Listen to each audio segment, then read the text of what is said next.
Obi nwanne ndị Igbo Global Cultural Movement Foundation. Obi nwanne ndị Igbo Global Cultural Movement Foundation. Ebumnobi anyị iweghachite ugwu na nsọpụrụ ahụ eji mara ndị Igbo n'ala Igbo. Ime ka ihe ndị ahụ eji mara ndị Igbo chawapụta dịka ugo site n'inwe mmụọ nkwado na ịhụkọrịta onwe anyị n'anya. Ịhụ na ahụhụ na mkpagbu dum anyị gabigara na mgbe gara aga bụzi nke echefuru echefu maka otito na ọdịmma nke ọdịnihu ndị Igbo. Ịkwalite ọdịmma ndị Igbo site n'igosi ịdịkọ n'otu na agamnihu. Ịhụ na ndị Igbo jikọtara onwe ha dịka ukwu asịsa were ofu obi na-arụkọ ọrụ iji hụ na njirimara na omenala ndị Igbo na-achawapụta ka ihe na mba ụwa. Ịkpọlitekwa mmụọ ndị Igbo ka obi sie ha ike ma na-anụ ha ọkụ n'inwetazu ebumnobi ha dị mma maka ọdịmma ndị Igbo n'ala Igbo. N'ikpeazụ, ịhụ na onweghị nwa afọ Igbo ọbụla gaala azụ na mbọ ahụ a na-agba maka agamnihu, ọdịmma na nkwụdosi ike ndị Igbo. Maka ajụjụ na ihe ndị ọzọ ị chọrọ ịmata gbasara ebumnobi anyị, kpọọ Director Nwa Chineke Okechukwu Ugwu na mba Ukraine na akara nọmba +380 975 221413. With over 87 million people living in extreme poverty in Nigeria, corruption and poor governance only worsen the situation.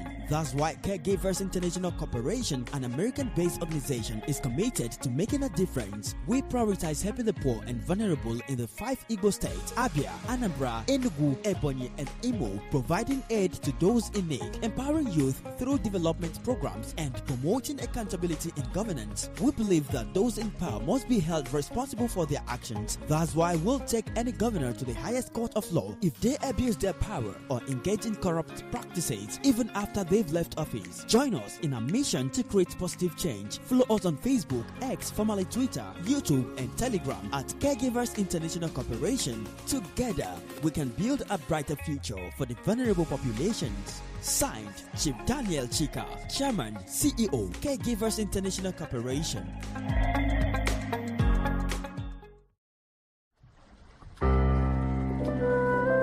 Obi nwanne Global Radio, promoting the culture and traditions of Igbo nation. Obi nwanne Global Radio, the unity of culture of Igbo nation.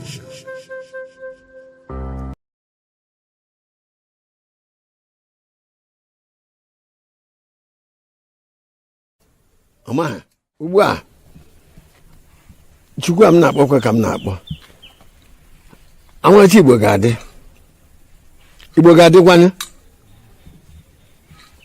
onwe iberibe aha bekee butere anyị Chineke ekwere ka anyị na-ebu ya. Anyị ga-anọ n'omenala anyị, bekee nọ na nke ha. Ụmụ anyị ga-agụta akwụkwọ bekee, gụta nke Igbo. Onye ya agwa nwanne okwu ya bụrụ n'Igbo gwa ha. Adị agwakwa ndị bekee were onu bekee gwa ha. Adị obodo na Igbo were onu bekee gwa ha. Ọ bụ onye hụ nwanne ya achị fere onye hụ nwanne ya fere ndị Hausa anaghị asịrị ibe ha, Yoruba anaghị asịrị ibe ha, ebile ndị River na ndị ọzọ anaghị asịrị ibe ha. Bụta ọ bụrụ ndị Igbo fere eme onye na-asịrị ọnụ ihe kwuru ma ọnụ. Chukwu anụ ma yọgụ ka omenala Igbo mụmụ ichie ụmụnna bụ ike na-akwado m ekwadochie ike ka ihe Igbo na-aga ọfọ aga esiri kwesịrị. Ugbu a ihe anyị nọ agụcha n'ọjọọ ọwụwa ya. N'ime ọwụwa ya achọrọ m ka Igbo niile, Igbo gburugburu bịa kwado ọmarịcha Igbo ka ọ na-aga n'ihu. Ndị n'ibe ha nọ, ndị na-ana bekee, ndị nọ na Igbo, ndị n'ibe ọbụla ha nọ na Naịjirịa ka ha kwado omenala Igbo.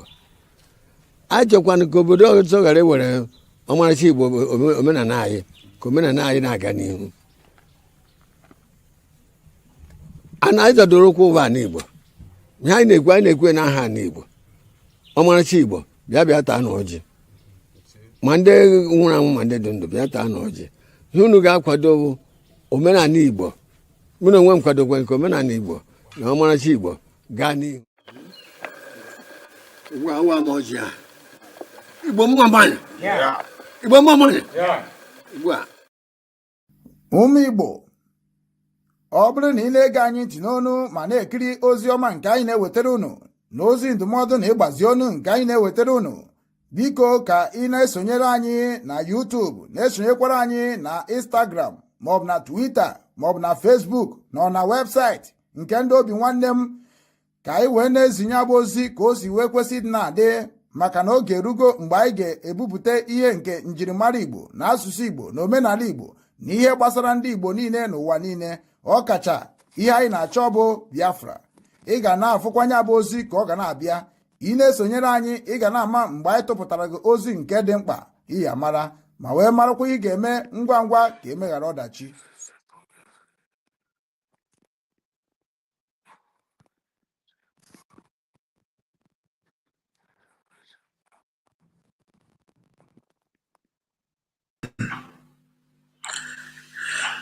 Igbo bụ Igbo ndị ọma na-ege m ntị, ekene m onye ukwu, kenekwa onye nta wee na-asị nke onye chiri ya zere ya mara anyị niile ma n'ụbọchị tata n'ụbọchị eke ọkụ n'ala Igbo, ma bụrụkwa ụbọchị anyị ga-enye Chukwu okike abịa ma ekene n'ife ifeọma ha na-emela anyị na ndụ, ka ha si wee mee anyị adịkwa ndụ n'ụbọchị taa.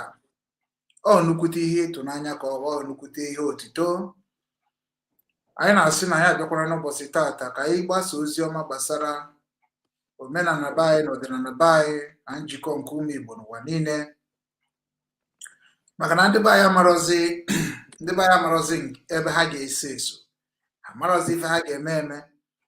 Mana mụnwa bụ Okechukwu ugwu na-agwafasị ya na onye si na ya marọ onye ya ga-eso eso ma ebe ya ga-esi wee mara ife a ga-eme ka ala Igbo dị mma, ma na onye ahụ so na ndị bandit na-edistọpụ ala Igbo. Maka na mụnwa bụ Okechukwu ugwu dịka ụbọchị asị bụrụ ụbọchị eke ọkụ, abụ m onye amaji ụmụakachi nke dị na Nsụka n'ime Enugu ala Igbo anyị na-ekwu okwu ka ọ dịkwa m ọzọ. Abụghọ m AI, abụghọkwana m pretender. So that is why ịbatara n'obi nwanne Igbo TV, obi nwanne news, ihe ga na-afụ ebe ahụ bụ ife ga-emecha wee mee gị na ndụ, ma nke ọma ma nke ọjọọ. So n'ihe anyị na-agbasa bụ ozi gbasara onye Igbo ọbụla, ma gọvanọ, ma sinetọ, ma freedom fighters, ma sekuriti. Anyị na-enye unu ntụziaka ihe unu ga-eji wee dị mma, na unu like ya ka unu alaikọrọ, unu create group unu so like, unu create chekwa group emechikwa ya. Obi nwanne ga-anọkwa ebe a na-agwakwa unu nke bụ eziokwu. Ana m eji ohere a wee na-asị n'ụbọchị taa ụbọchị eke ọkụ, ọ bụrụ dat na ị chọrọ isi na-esonyere program anyị wee na-abịa na-eso na-etinye atụmatụ ka ewu eke ndị Igbo anyị na-etinye aka na ajọ ife, ohere dịrị gị ịkọntaktị ya nọmba, ọ ka kwa otu nọmba m ahụ, ọ ka bụ otu nọmba ahụ eji nweta m direct na obi nwanne WhatsApp. Kọntaktị ya, ịbụ onye ochie na IPOB, ịbụ onye ọfụrụ na IPOB, ịbụ onye ochie na Igbo land, ịbụ onye ochie na onye ọfụrụ na Igbo land, ịbụ onye ochie na gọọmenti, ịbụ onye ọfụrụ. Contact this number ka anyị bịa na-akụziri ndị be anyị ife na akọ na uche kọrọ ndị be anyị. Egbe a na-ebugharị na mma na-ebugharị a ga-ekwenyere ha aka. Ikpu mmasị ka ndị Boko Haram amanyekwara ha aka. Ihe niile unu na-eme na soshal midia agaghị hepụkwa unu. Onye ọbụla maka obodo si wee bịakwanụ ka anyị na-agwa na ndị be anyị nke bụ eziokwu. Ịdị na romansị ndị be anyị anọkọtasị ihe a na-akọ kịta bụ ịmapụ afọ. Onye ọbụla na-asọpọtụ ịmapụ afọ bụ onye ori. Anaghị m ekwu na aza abụ m na-ekwu na m agwụ ndị rezi. Amaghị m ehu Biafra nation ga-apụta ọpụta sị na general secretary ha amaghị onye ọrụ, maka na ọ bụ shem. Unu ka nọ na slave, unu ka nọ n'ime ụlọ, emụrụsụ nọ smart. Ndị dịzi smart aha karịgo unu nwa. Onye mere Yoruba ji karịa unu mma, Hausa ji ka unu mma, mana anyị nwa bụ ụmụ Igbo si na anyị ga-akwa nọ midia ma anyị ya ka anyị ji abịa n'oge bịa onyekwa ya bụ okwu na-amakwa ọkwa ahụ ka ị rapụkwa isi na anyị na-aga ọkụ, anyị na-aga akpụrụkwa n'ihe ọjọọ na-eme. So ana m asụ n'ụbọchị tata bụ ụbọchị eke ọkụ, ya ketara anyị niile ihe ọma, ketara anyị niile ọganiru, ketara anyị niile ịdị n'otu, ketara anyị niile ịghọta exactly what we need in Igbo land. Maka na anyị niile bịakọta ọna na-ekwu okwu ya bụ na grupu i kreetiri kedu uru ọ bara. that place ị na-achọ ka ijeje mee ka mmadụ mara na ịkarịrị nwanne gị, kedu uru ọ ga-abara gị? Ihe ndị a niile nwere uru ọ ga-abara gị. Ọ bụ na ịbụ ezigbo mmadụ, bụrụ nwa nke Chukwu, join ya ozi ọma nke ụbọchị taa, maka na onye anyị na ya nọ na studio bụ nwa Chineke, onye nke na-agbasakwa ya n'ụzọ nke Kraịst, n'ụzọ nke ọdịnala, n'ụzọ nke ụwa niile, maka na onye nwa bụ Christian Obi Foundation. Anyị ga na-agwa unu dat na ife ahụ i chere na ọ dịghị possible dị possible. N'ọbụ na-enwego ndị ajọ mmadụ achọghị ịrụ ọrụ, achọghị ịgba mbọ, nwere ihe a chọrọ bụ ịdị na-emebisi nke ndị gbara agba na gbatara. Anụ onye ka anyị ga-ajụ gị na gị nwa nọ na complain time ga na-aga n'ahịa gị, anyị nọ ọfụma. Ọ bụrụ nwanne m nwoke ọ sị na ya da-ahịa ego, iluku ka onye na-ahịa ego, anụmeluku ka onye na-eje mkpọrọ, anụmeluku ka na-atụ nga, anụmeluku ka onye ga-ama nọkọta na-asị go ka ikpe ekpere ka erelizie. Nwanne, ife niile a bụchi ihe ga-eme ka ị mara na eziokwu ada ekpuchi ya ekpuchi. Onye ama nji agwa unu, ọ bụrụ ọkwa ịbịa sabotu a dis and that, erukwa echi mma na ogidekwa na obi a unu chere na-anakpụsie mkpọrọ ọ egbusisi unu niile, maka na eziokwu Chineke nna ji wee na-ekwu n'ala Igbo na site n'obi nwanne Igbo ti ọma anwụnata ị ga-ehetigide mọtara ya nwụọ. Onye ka Chukwu ji wee sị na onye ọbụla na-eso ụzọ ọkụ ya ihere ama mmie, ụzọ ya ma mmechi. Anyị ga na-agasịrịrị were maka ụmụ Chineke ka anyị bụ ụmụ Eke, anyị bụ ụmụ Orie, anyị bụ ụmụ Afọ, anyị bụ ụmụ Nkwọ. Onye ka anyị ji wee bụrụkwa ibi na anyị bụkwa ndị otu Jizọs. Tata bụ ụka, unu ga-eje ụka, nwanne anyị nwoke ga-eprichiri na ozi ọma nke ụbọchị, maka m ajụ ya ọtụtụ ajụjụ n'ụbọchị taa. Mana ka anyị gabago n'ubi ka ji n'aka, ka Chukwu okike abịa ma mee ka okwu nke anyị ga-ekwu n'ụbọchị tata tụweta ụmụnne anyị bụ ndị nke mmehie, ndị nke na-eme ajọ ihe, ndị nke na-atụ asị, ndị nke na-eburu mmadụ anya ụfụ, ndị nke na-akpa nkata na-azụ ụmụnne ya. Ka eketa ketere ha nchegharị, ka anyị niile bụrụ ofu n'ime nke Chukwu, n'aha Chukwu okike abịa ma kere n'igwe kee n'ụwa. Anyị kpọrọ ọfọ a wee sị na ọfọ niile ga-agọ n'ụbọchị taa ọfọ soro ibiere n'aha Chukwu na ndị nna ndị ala. Ise ọfọ ndị Igbo atọgbuo na m. Chukwu na-echere m ezi ibe kwe oke mmadụ na kolen. Anyị ekenekwa ka o si ada. Happy new month and happy Sunday and happy Christ Day, because tata bụ ụbọchị Christ. Tata ka a na-eji erote na Christ nwekwana ka o si wee nwụọrọ ndị mmadụ. Ịma na Christ nwere ndị mmehie, mana ndị mmehie akarịkwa akarị o. Anyị na-asịsị gịnị kpatazi ndị mmehie ji karịa? Maka Kraịst mere ha ebere ka ha ji wee sibazie ka emebeziri ha ebere na-aga n'iru. So ị ga-enyekwara anyị aka kwuo maka ndị mmehie karịsịkwara akarị n'iru ọrụ anyị, mana ka anyị na-agago n'iru wee na-amazi ka ụbọchị ga-adị. Sizigodo nkịta ka ọwagodo onwe gị ka ime Igbo mara onye bụ, maka ndị ọfụrụ na-esonyere anyị. Ndewo nna anyị. Ndị Igbo ekene m unu, ndị bụkwazi ụmụ Igbo ekene m unu. Afa m bụ Chinechelụ m Ezibekwe. Anambra ka m si were bịa n'ala Igbo, na-agụ ata Amaesi Akalabọ. Ọmụnwa bụ onye chọpụtara Christian Obi Foundation, were sị na nọ ihe m ga-eji wee bata maka mmezi ala Igbo. Ụmụ be anyị ndị Igbo ekenekwa m unu. N'afọ ọnwa ọfụla anyị banye 1st of February, and echi bụ my birthday. So ife ọṅụ n'ime ndụ m, na apụtago m n'ihu akwụkwọ ka m soro kụziere ndị be anyị n'usoro ụka nke bụ ụbọchị tata, ihe otu a si eme ya bụ ụka, ya na n'ụdịkwa nke ọdịnala nke anyị ji wee dị ebube. Ọya ka anyị ji wee bịa n'ụbọchị nke taa. Ekene dịkwara ụmụ Igbo. Daalụ. Ndewo Chinechere m Ezibekwe. Ndewo, daalụ. Ọya ekwuru ka na-eme. Ụmụ Igbo, unu mana dịka nsi wee kwuo, kịta abụrụzi mgbe a na-eme pakeji. Kịta bụ oge eziokwu. Ọ na-atọ m ụtọ na onye Igbo ghọta na eziokwu bụ ndụ. Nwanne anyị nwoke kwuo na anyị ga-ajụ ọtụtụ ajụjụ gbasara ndị otu Kraịst ọtago onwekwa nke ọ ga-ajụ anyị ịwachefu ka ekike m na-adị ekike anụmanụ ochite nne mbụ na ndị egede ịghọtago maka na ịbịa n'ala Igbo okenye adịrọzi mana anyị ga-eme ife niile ka ọ dị mma maka na anyị niile bụ ofu ka anyị bụ ofu nne na nna mụkwara na anyị niile ji wee kpasasị n'ụwa dịka ụkpaka. So I don't know why we are finding ourselves as a problem seekers. Ọ bụrụ na ị nwe ha aka ọrịa bịa ka anyị kụziere gị aka ọrụ na enwere obi nwanne integration anyị enye gị ọrụ na-alụ instead of inwere time ikwezi gị na-arụ ọrụ wee dee distọp ndị mmadụ na social media nwanne anyị agafego level anyị ebe anyị na-abazi kịta na abụ na Al Jazeera ka na-adị na watch page anyị because we must make ourselves happy. Ọ bụrụ eziokwu gboo Chinechere ebe ezi ibe were eji mgbagbu a na-eji maka mgbagbu aghara a ga na-eji anyị n'aka anyị na-ezu ike tata maka na anyị na-agba anyị rugide Monday, Tuesday, Wednesday, Thursday, Friday. O nwekwa ndị na-arụ Sunday, o nwere ndị na-arụ ọrụ na Sunday na Germany. Iwu ana m arụ na mmechakịta m ga-aga ọrụ ebe kịta gị gbapụ ịgbachapụ je rụchara ịghọtago ọ na-adịkwa onye bi anyị na-agụrụ n'ala Igbo ịghọtago ọrụ dị ha na ka o kwesịrị isi wee dị nsogbu ama ndịzi ihe anyị na-agba mbọ ya bụ ka gọọmenti na-anya ka ha soro weta ego niile ahụ bụ ego anyị ọkpọkpọ ego ha ka wee dozie ebe anyị.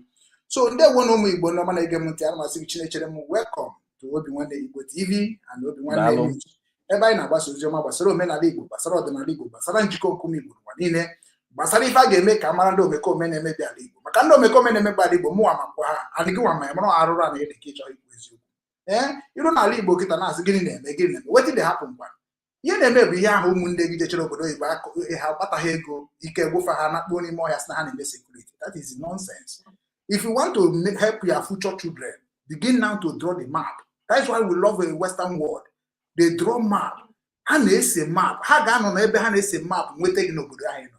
Mana ndị Baịbụl ebunye ha anaghị egbe kwaka na-ama aka sopu ụzọ dị ma nweta gị na nweta gị. This is childish. Anọnya mere unu ka ji ata afụ ya mere unu ka ji ada nsogbu. Ọ bụrụ na anyị nche niile bịakọta ọnụ asụ ụmụ Igbo onye ọbụla si n'obi ya pụta dịka nwanne m si wee kọwara onwe from Amaechi mana ndị Amaechi nọ na mma ifuge mụ na ndị Nsụka kwa ifuge so onye matụkwa na Nsụka mụ matụkwa na ndị Obi. So anyị bụ reality people. We are not here to just deceive you or degrade you. No, anyị nọ ebe a ka anyị bịa gị ka efu anyị asị ndị na-ekwu ọfụma ndị anaghị ekwu ọfụma. No, we are here to let you know that ị bụ onye njọ chigharịa ana ihe anyị na-emegide ndị mmadụ. Enwere ụzọ ndị ọchịchị si ka esi na-eme ife. Mgbe ndị ọchịchị dara iwu anyị ama na ha dị iwu. Mgbe ndị citizen dara iwu anyị ama na ha dị iwu.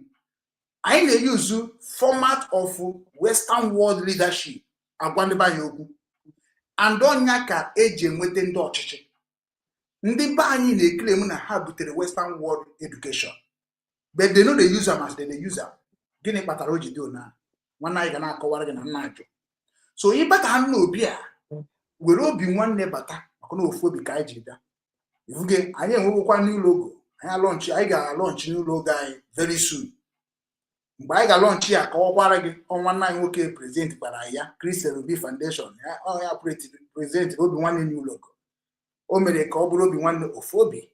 So kịta na anyị na-abịakọta ọnụ in one umbrella. This platform agbago afọ otego bidoro ana ọ bụghị bidorokwanụ ka ọ na-emegide o bidoro ka ọ na-aza azọ. Onye abụrụ ogbuburu inu ka ị na-esonyere anyị na-atụsanya bụ ozi na ọ bụ na obi dị gị ma obi adọkwanụ gị mma ị na-ege anyị ntị na onye gere ntị bụkwa na onye tụsara ya ọ ka o si dị. So Chinechere m tata anyị ga-eje na ife anyị ji maka ya bịa. Okay. Isiokwu anyị ji wee bịa n'ụbọchị tata dị ụzọ na-abụ ụzọ ịtọ.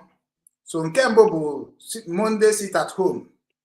Achọrọ m ka ịkọwagodoro m ihe ịghọtara na Monday sit at home a because ị bụ onye Igbo. Kedu ihe ịghọtara na Monday sit at home a? Kedu ihe ọ dị gị ka ndị mmadụ ji etukwu ana na Monday sit at home? Kedu ihe ịghọtara? Kedu ife ịma maka Monday sit at home? Just kedu uru ọ bara? Kedu ọghọm ọ bara? Gaba n'iru Nwachukwu. Daalụ na ohere nke inye m ka m nwere na-apụta n'ihu akwụkwọ na ndị ife jupụtara m n'ọṅụ si Chukwu oke abịa ama gbaa gị ume nye gị ogologo ndụ na alụ isi ike eje ana isi ije nwa olichọ ana ọbụla ịbanye ga-abụrụ gị ihe ọma okwu si gị n'ọnụ pụta okwu ọbụla si gị n'ọnụ pụta ga-abụ okwu ọ ga-abụ onye nụrụ ọgbake. Dịka ajụjụ jụrụ m n'ụbọchị nke taa gbasatara ihe gbasatara sit at home a na-eme n'ala Igbo. Ịma na nke bụ eziokwu bụ na mgbọsị ọbụla m tụrụ asị ala Igbo ga-atụ m ọya adị m aya ahụ agatube m hospital si na ahụ n'anya m mana mgbọsị ọbụla ịfụrụ mmere ihe ala Igbo na-asọ ahụ niile na-abụọ m ihe ahụ mgbu ga aya m andọ nke nnukwu ya onye ma anyị ji wee sị na eziokwu ka anyị ga-ekwu anyị kwuru eziokwu anyị ga-anwụ anyị atụkwa na asị anyị ga-anwụ so ọ kara mụ mana aha na m kwuru eziokwu anyị na-ekwu eziokwu ka e were eziokwu wee chetakwa anyị and anyị ada ayọghị ihe anyị na-eme dị gị mma usoro anyị ada anyị ego ma anyị enweghị ego anyị eribe ji anyị enweghị ji anyị eribe ede otu nne nna nna a na-atakwa akị so ihe gbasatara sit at home bata n'ala Igbo dịka nsi wee fị ya maka na ihe adịbụghọ na mbụ mana ọ bụrụ na ọ dịbụ na mbụ na ndị Igbo nwere mgbe ha ji asị nọ mbụ ha ji ezu ike maka azụmahịa bikos na amara ndị Igbo lie nne na ndị na-azụ afịa na ndị nwe afịa na-azụ mana ọ bụrụ na ụdịghị ya dị before anyị wee fị ya anyị asị na anyị na-enwe ezumike maka ezumike ndị Igbo dabanye na Sọnde ya na Sọnde ka ha ji enwekabe ezumike maka na mgba nkapa ji aga ụka dịka ndị ọcha si wee matara si n'otu a ka ọ ya adị maka na ya enwerezi ihe a na-akpọ ụbọchị bụ nke anyị dịka ndị nna nna anyị si wee nwee ụbọchị bụ nke ahụ si nọ on Tuesday ka anyị ji enwe ọgbakọ ka anyị jee nụ maka ihe gbasatara ala Igbo anyị enwerezi edo otu a so sit at home abata na be anyị dịka nsi wee fị ya ọkwanụ ihe gbasatara ọnọdụ Naijiria dobere ala Igbo so ihe mmekpa alụ na ihe mwute so ụfọdụ ndị fụrụ ihe na-ama nkwuli and dịka ihe si wee danyere nwanne anyị nwoke Maazị Nnamdi Kanu onye nke sisisi mee ihe dị otu a n'ala Igbo na ọ bụ na eme ya na ọ dị mma otu ọ siri wee mee ihe a wee bụrụ ife butere ọgba aghara nke bụkwụsị na ụmụazị ba ya amarazi ebe nke ha ga-esobe so a were sị na ha ga-eji ya were na-eme ncheta iji ya na-eme sit at home maka nwanne anyị nwoke nọ n'ọnọdụ ọjọọ n'aka obodo Naijiria and ihe nghọtakwara ya bụ na ihe jikọtara gosikwara na Igbo ka ga-abịakwute nkwa ọnụ ma ekwuo na A and MM o gosikwara na ihe ka dị na obi ana Igbo ka dịkwa mana ọzọ ka eme ya ka ọ pụta ihe nke ukwuu. Daalụ. Ndewo Chinechere m ya ikwurie n'ebe ọ dị mma mana ka anyị gazie na ya bụ ka m tinyetụ obere ọnụ because na ọtụtụ ndị be anyị anaghị aghọta ihe dị sit at home pụtara. Ụfọdụ na-eche na sit at home bụ just to release Nnamdi Kanu and maybe to suppress, maybe to prove that we can get Biafra today, tomorrow, or something like that. Ụfọdụ na-aghọtafe sit at home. Sit at home abụghị majority for release of Nnamdi Kanu. No. Sit at home, have a majority of maybe Biafra Kentaka Kechi. No. The reason of this sit at home, a lot of nsogbu, like when I work, a lot of nsogbu in Igbo. And me every day here. And me every day in this program. Now say, Nibia na Igbo, no almost ndị Igbo youth na-efu ụzọ. Mụnwa kwubere before Soludo J7 99 point. Mụnwa to n'otu ngwa Ọnịcha. Anyị nwa ka ọ ga-abịa n'Ọnịcha. Ejo ke ndị na-anakpọ sumutu na rengen. Nwanne nsa gị isi. Ego niile ji Biafra ị ga-awụsa na mashọn. Now we they control the mindset of people. Non the otu nkwa Ọnịcha is what's happening. Okabomunwa esom na the game. By na azụ afia na mbuko obosi. Biafra ị ga-agwagide ị ga-emegide gị believe on what we are saying. Kedife njuwe okwu odo okwu a. Enwe system ndị Igbo dobele onwe ha today. Ọ ga-afịa ha ezigbo ara ịpụta. Na ọ bụ na enwere ezigbo gọọmenti. Ndụ ndị Igbo nọ n'ime now m'ụwa niile. You also bụrụ the richest man in Igbo land. You will regret your end of life. How do you going to regret it? Ndị ahụ bụ ndị agụ na agụ ga-egbu gị. Ndị ahụ na-enweghị ga-achọ ka ha nata gị nke gị. Ọ bụ otu Igbo dị na onye menji agwa ndị be anyị na-enwere ndị Igbo nwume Igbo. So nsogbu dị n'ala Igbo kịta iche ya ọfụma ka nwa afọ Igbo. Ifu na ije n'ime afịa corruption dị na ya. Ije na gọọmenti corruption dị na ya. Ije n'ụlọ ụka corruption dị na ya. Ije na street corruption dị na ya. Ke ndị bụzi ndị nọ n'ụlọ ụka, ke ndị nọ na gọọmenti, ke ndị nọ n'ime afịa, ke ndị nọ na street. Even if Patakwo na Biafra struggle we are talking about since 2012 na the kind of bidode. Corruption dị na ya. 99% of corruption during na Biafra struggle. Which that is the reason why iji afonye dịka m pụta na m agwụ n'ihe maka na ebe anyị na-eje kịta abụrụ ebe ọ ga-abịa na-eje na-asa okwu anya. Ebe anyị na-eje bụ come and tell me that thing that you think you know others does not know. Because ọ bụ na anyị na-ekwube eziokwu, that is the best way to free ourselves, not to call Trump, not to call Prime Minister of Israel. These people have one head like we have one head. So ọ pụtara na mgbe a bịara m unu ihe force bụ na unu ga-ekwere that na unu na-eme njọ. Ọ bụ mgbe a bịara m unu ihe force bụ mgbe unu ga-eji wee kwere that na anyị niile kwesịrị ịbịakọta ọnụ chefuo ihe mere n'abalị ka ọ bụrụ anwụnta ma gaba n'iru.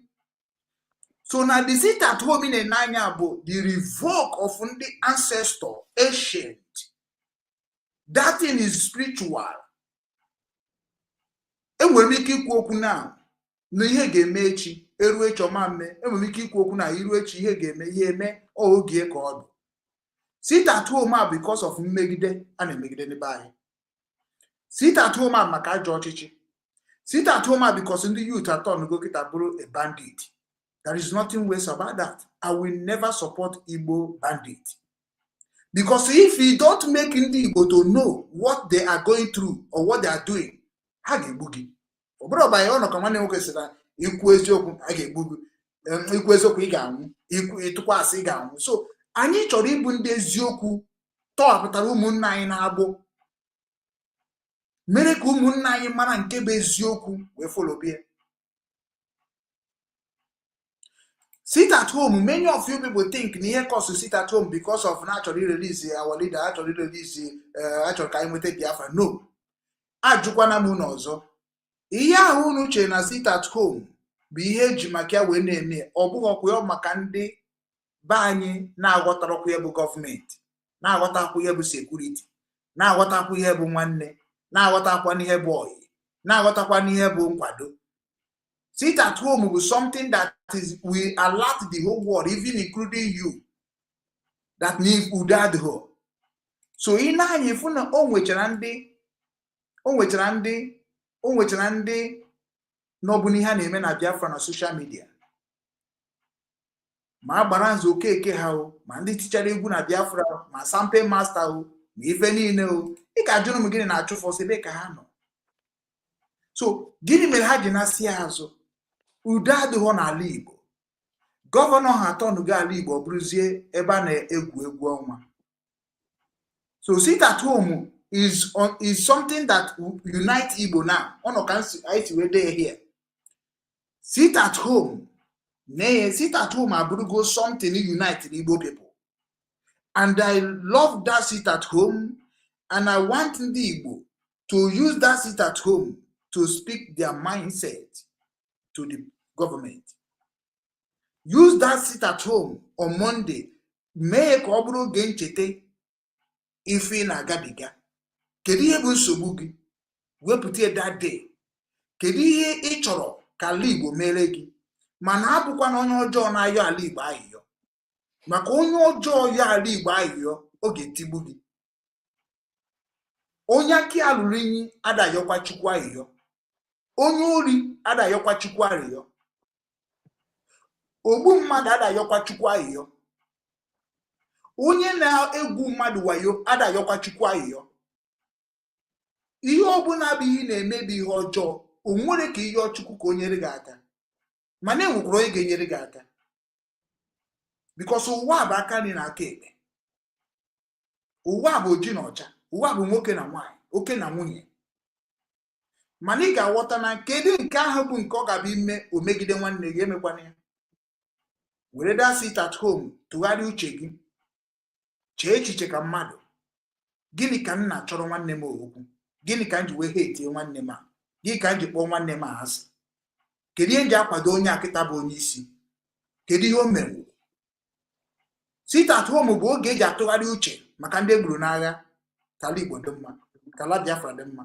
Sit at home maka na Ojukwu gbara mbọ wepụta onwe, wepụta akụnụba nna ya, wee mee gịnị? Wee zọba ndị Igbo n'oge. Ndị Igbo wee sị na ihe ọ na-eme adịrọ mma, ọgbana Africos. Sit at home maka ndị a niile ndị Nigeria Army gburu na Mkpọ, gbuo na Hebridge, gbuo na Asaba, gbuo na Aba High School, gbuo na ebe dị iche iche. Ụmụ Igbo bụ ihe ahụ. Ụmụ Igbo ka masakara ya. Sit at home bụ mgbe m nọ Ọnịcha, onwere ka anyị na-eji ahịa na Abuja Oposi ka anyị hapụ ife ozu mmadụ na okpuru dam flyover or Lagos Park or any flyover.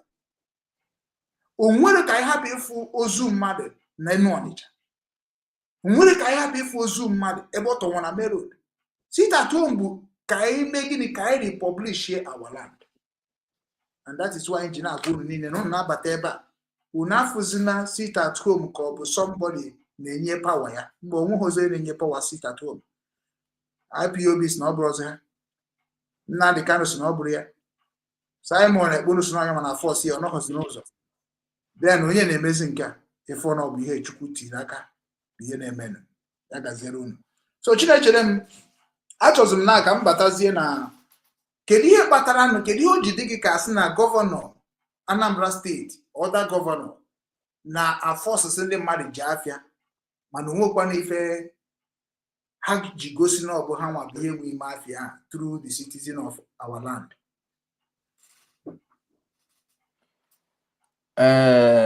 Ihe menụ bụ na ọchịchị anyị Igbo bụ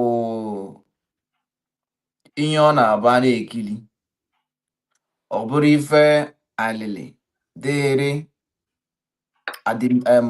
ọdịnihu anyị Igbo, nke bụ eziokwu. Mgbe m nọ na skuul, echere m na bifo mmadụ abụrụ prezident ma ọ bụrụ gọvanọ, nna na ị ga-agụ akwụkwọ na ọ bụ ihe fere oke ahụ. So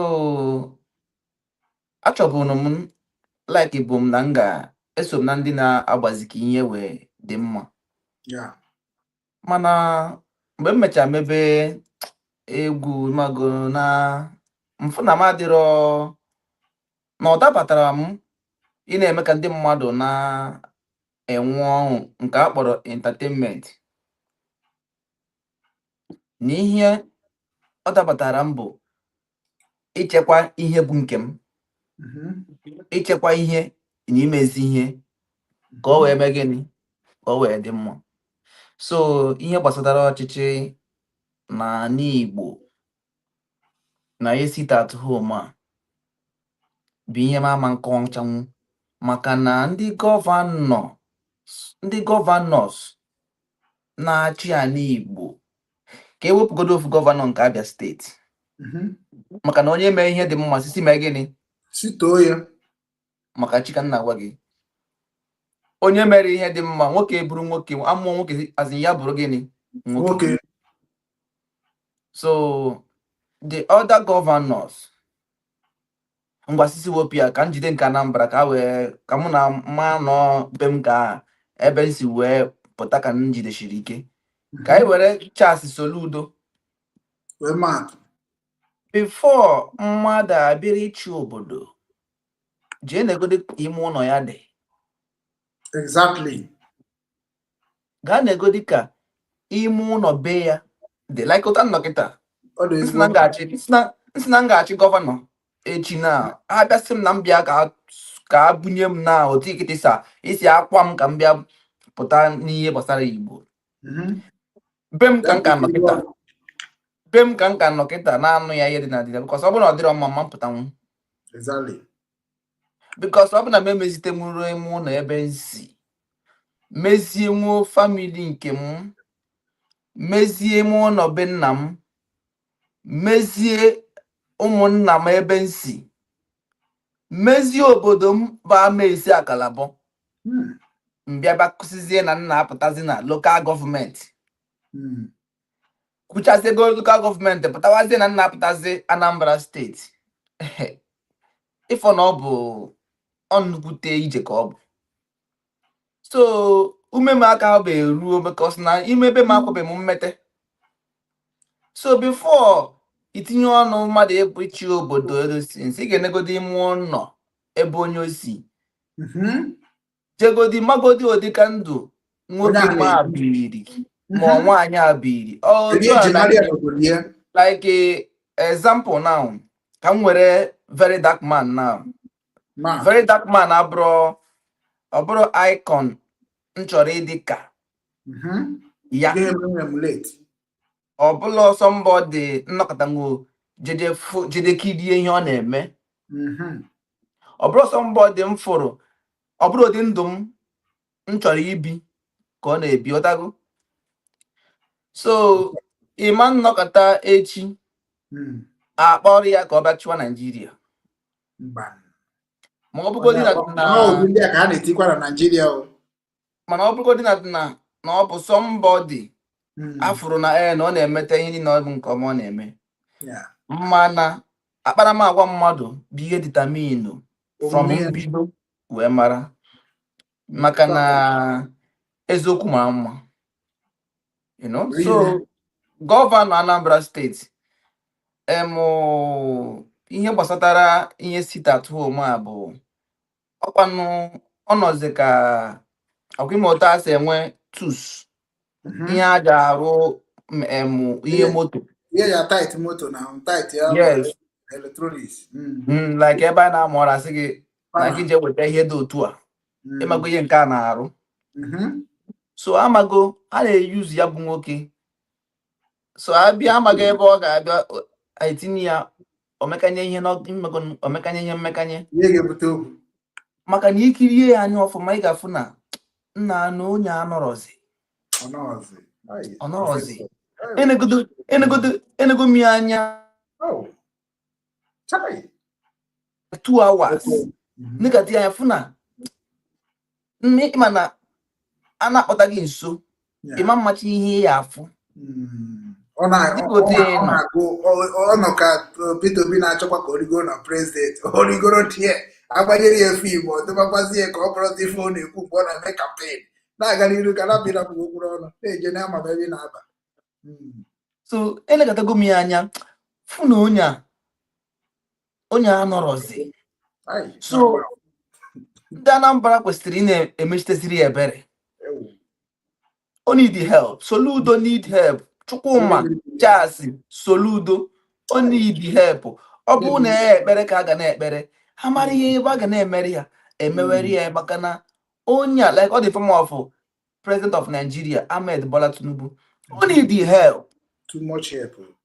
Ebe ahụ ọ nọkwata nwụlọzi. Ọkụ na-ada ya. Ọ nọkwata nwụlọzi. Nigeria abụrụkwanụ obodo ọ ga-abịa ịpụta isi nnọọ ka ị ga-emetekwa ya na nna na ịbụ m ọzụ. Igbo inwere ego. I'm a rich man. Ụmụazị ebunye n'ike. Onye ọ bụ ihe eji nwayọ ọ bụrụ na otu a kịta ọ dịrị Obi Kubana ihe ahụ o ji nara ọ bụghị kwesị iji nara. O kwesịrị na ọnwa ya nọmali mezie ana Igbo mee ka aka ya wega enu ụmụana Igbo mara ihe omini o wetuo ya ụmụazị Igbo mara ihe omini mbọsị ọbụla ụmụ Igbo mara ihe bụ saịn ọ ya bụ na mbata be anyị mmezi be anyị eruwego nso. So na ajụjụ ịjụ mụ gbasatara gọvanọ nke bụ eziokwu bụ na ọ nidi enyemaka. So ịbịa na enyemaka anyị na-ekwu yes ikwutere ya o nidere enyemaka ya because o nwere statement o mekiri na video press release ọ gwara ndị Anambra steeti nchịa ya ọchị si ya na ọkwa n'ife a bụrụkwa nna akụkọ ma akwụkwọ ọbụla maka ihe. Also that main market belong to government and the main market is a property of government and Nyanwa nwere power to seal this market. And I'm just say ọ bụ just ka o wee kwuo okwu ka ọ bụ na ọ ka o gosi na ya nwere the power. Nyanwa the chief command of armed forces of Anambra State because na onye bụ ife anyị na-agwa ndị be anyị si na onye ọbụla egbe bara aka orofuzie nwanne ya, onye ọbụla ego bara aka orofuzie ọyị ya. Ọ maka na Soludo bụ gọvanọ now ọ ma na ọ ga-arịtuo under before 4 years now ọ rịtuo. Ọ maka na gọọmenti ka ọ bụ ka o ji wepụta n'ebe ndị tọrọ ya mụta ọgbọ ya na-azụ afịa before amụọ papa ya ọ na-etiri ha ọda without any crime. Mana ihe mere o ji na-eme ife anyị mana asị gị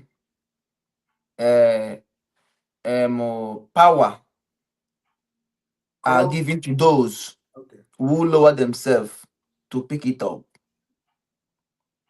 That is the reason why nwaanyị onye ọcha ji esi m ịma nwaanyị na-agwa gị ya nke anụ anyị fụrụ mụ na gị fụrụ ọ sị m na-enweghị ihe megide ka enye onye ojii power maka na anwa ha mechaga anyị investigation like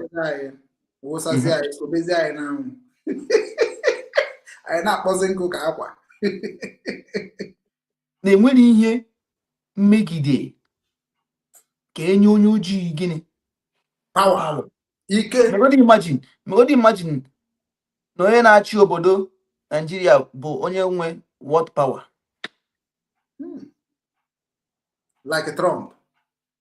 Just were aka gị na kpụgodo ụra chegodi ihe a akpata oyi ga-awụ gị. O wee sị m na nwunye megide m ka enye gịnị onye ojii gịnị ike kama enye ya onye ugwu ndị ọcha. Anọ ihe na-eme na Nigeria kịta. Ọ sị m na n'onye a mere ọ sị m kọkwa m eziokwu n'onye a mere ejikọrọ osepụrụ ụwa na osepụrụ ụwa ama ndị nwe ojii na amakpa nwere isi ala na ọ ga-adị n'ụdị ha na ọ ga-eme gịnị ọ ga-adị n'ụdị ha ka o wee dịnwuo na be ya. Agbaghachi nye agbaghachi ekwe m egwu maka na ọ nọ ọkpọ m nwa ogbenye nza ya ma maka na abụ m nwa ogbenye. Onye ọbụla si obodo Naijiria hapụ ya na-asị na anyị nwere ọyị, unu bụ ogbenye, ọ bụkwa na ihe anyị nwere enwe. Mmadụ ga-enwechakwa akụ na ụba o, mana ụbụrụ ya dị empty. Ezughị oke. Ọ nọkọ onye nwere ego mana ọ maghị oge eji ego ya wee mee. Ogbenye ka ọ bụ. So ike Soludo ji were na-eme ya bụ ihe bụ abuse. Ọ na-abuse the power of him being a governor, and o believe that na ọ ga-emenwu ya and o nwere ihe ga-eme because na ndị security gbara ya okirikiri, ọ bụ egbe na mma. Ọhọ ka na-arụrụ n all those things na ịtago ha na-arụrụ maka na ha ma na ha bụ ndị dị corrupt, so ha ka a na-arụnyere mma na egbe arụcha ya from mgbago efunatara ya onye Igbo abụrụ onye na ọbụrafe ndị Igbo na-azụ na-emezie practice. Ọbụrafe ndị Igbo na-azụ onye Igbo ka enye ya laịsensị ya, onye ebubu mata a na-elesi ke ndị na-elesi nke ndị na-ego egbe nke ndị na-elesicha egbe niile a na-ebute.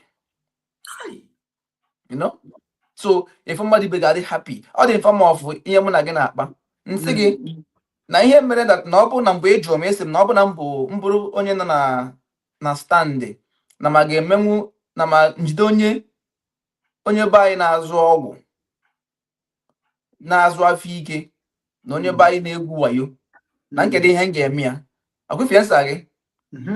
A sị gị na njide onye be anyị na-azụ afịa ọgwụ ma afịa ma ọ na-eme na-asị na-egwu wayo na mụa personally nọrọ in charge na m ga-atụ ya life imprisonment.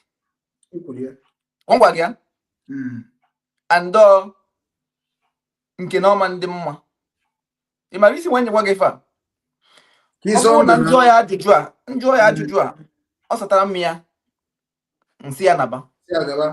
Ihe m ga-ajụ ya bụ ọ bụrụ na ọgwụ iyi na-ebute na nwa gị ada gị nwaanyị bụ na ọnya ka ọ na-eri ifu ada gị nwaanyị ịzụchara obido from Obaze secondary school bido nwụba ya bụ ihe, kedu ka ọ ga-adị gị mma? Ọ sị m yes or no, nsị ya mee gịnị? Ya pụwa. Ọsịkwanụ m mba, ịma na oge face the consequence. Onye na-egwu wayo ọ bụrụ na ọ mma gị ka mmadụ nawara ihe ya n'ike jiri ụzọ aghụghọ bịanarị ya mma ga-ekwe ụdọ ọ ga-adị gị obi mma? Yes or no? Ọ dị very simple. So ịmara ihe ahụ ọ ga-abụ eme gị na ọma dị gị mma ka ị na-emeri onye ọzọ. Very bad. So okwu gbasatara gọvanọ anyị na Anambra steeti na ihe o ji pawa eme bụ na maka na ebe ahụ abụrụ ebe ọ kwesịrị ịnọ, ọma ha dị mmiri na ọfụ ebe ọ nọ and ọ na-emisuse ya. So that is ihe nchọpụta. Daalụ m Igbo. Anyị ga-amapụ ya ka anyị gbakwa na tata bụ ụbọchị ụka and mụ na gị na-abụ mara ihe ụka pụtara. Amakwa m na ịma ihe ụka pụtara n'oyibo. Agwa chọọchị. Amakwa chọọchị ụka bụkwa mission. Ụka bụ let me say discussion. Church na under mission na under all activities all mission. Ụka ya discussion ịkpakọrịta ụka. So ịma na ndị be anyị oyibo na-edeceive ndị be anyị. Anọ ya ka m ji na-asị ka anyị were Igbo na-ekwu okwu ka ndị ga-amụta na-amụta. Ụka dị n'ụzọ na-abụ nke ọjọọ na nke ọma. Otu A nzuzo na-akọ na ụka ya. ọma, a na-akọ ụka Na-akọ ọjọọ. nke ọjọọ. Yeah. Then anyị nwara achọ ka anyị bazie na tata bụ ụbọchị anyị ji akwanyere Kraịst ugwu dịka ndị na-eje ụka. Okay. Yeah. So today ọtụtụ ndị be anyị ga-eju n'ime ụlọ ụka taa. O nwere ndị ga-eje nke ụtụtụ, o nwere ndị ga-eje nke ehihie, o nwere ndị ga-eje nke mgbede, Eziokwu. e nwere ndị ga-emekwa nke online maka ọgbakọ online. Eziokwu. so na ajụjụ m chọrọ ịjụ gị as onye na-ekwuchitekwara ndị otu Kraịst. Okay. Ihe a na-eme n'ụlọ ụka anyị taa bụ ndị fada, ndị pastọ, otu ha si eme ọ bụ otu Kraịst si eme? Nke a bụ nke mbụ. Nke abụọ, kedu ndị fada na ndị pastọ na-represent n'ime ụlọ ụka anyị ma today n'ime ụlọ ya ụmụ ụlọ ụka ebe a na-akpa ụka dobe otu ahụ? Kedu onye fada na pastọ na-represent, and ndị fada na ndị pastọ a na-eme ka Kraịst? Ajụjụ na-aba were ofu ofu. Okay. Daalụ nwanne m nwoke Okechukwu Ugwu. Ịma na afụgo gị mụ na ga nọkwa na mfụ na ịkarịrị lecturer, ịkarịrị kwa prọfesọ, because na ọ bụ na a na-eme ya ka o si ruoro onye amaga na agụnye gị na Soludo Fadem nke a na-achị Enugu steeti mba enwere gụ ha na Ahmed Bola Tinubu, maka na Tinubu ma ọ ma amamihe too much, you know. Somebody Google history. Yes. Yeah.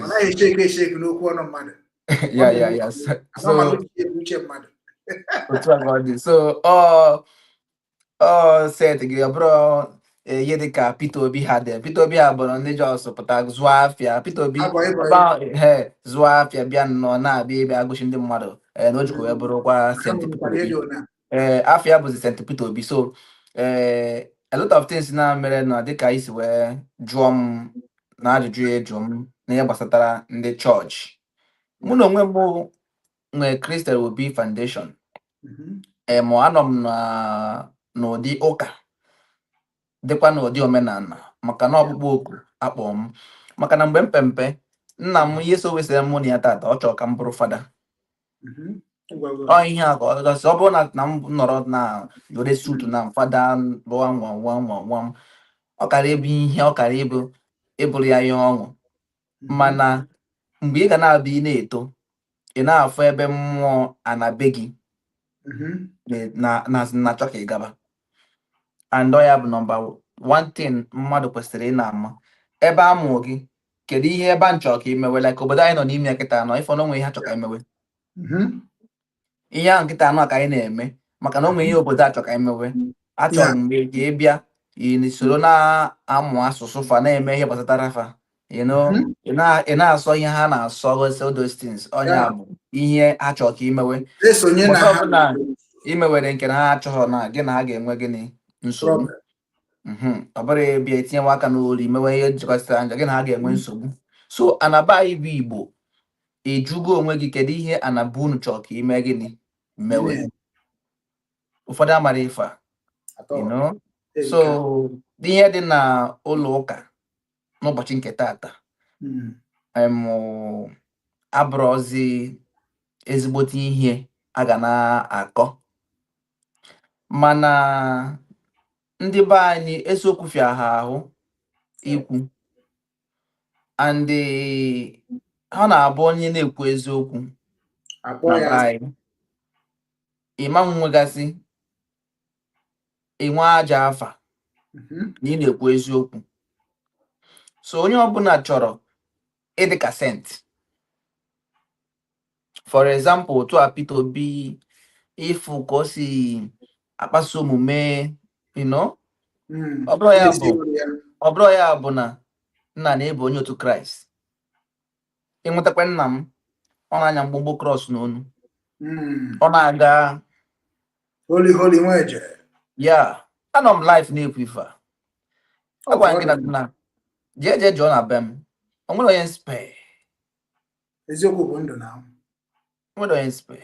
Ama m Peter Obi in person, ama m Soludo in person. Mana mgbe ha mee nke ọma amara esere n'ogo n'ụga ama nya in person. Ọ gbasị nkiri vidio efere sere ọ tachakwa n'ahụ Ile ka ọ ndị nọzi ọ dịchazi ọ dị m afụsụkwu ya ọ dịkwa mma. ifusiwe ka esere dịzi chachaza arụ na-eji ya dịzi na ndekata onye anya nsị hei ịmara ime bụ na Ọ na-akpụrụzi final. ọ bụrụ inwe ego ọ bụrụ ịnara ihe n'ike ọ bụrụ ime gidigidi for how long ka ị ga-emeri ya how long like otu akịta capital oil nọ na gidigidi you know gidigidi capital oil mgbe ọ ka nọ with na gabros ammonia afọ ihe ọbụla gbasatara ya bụ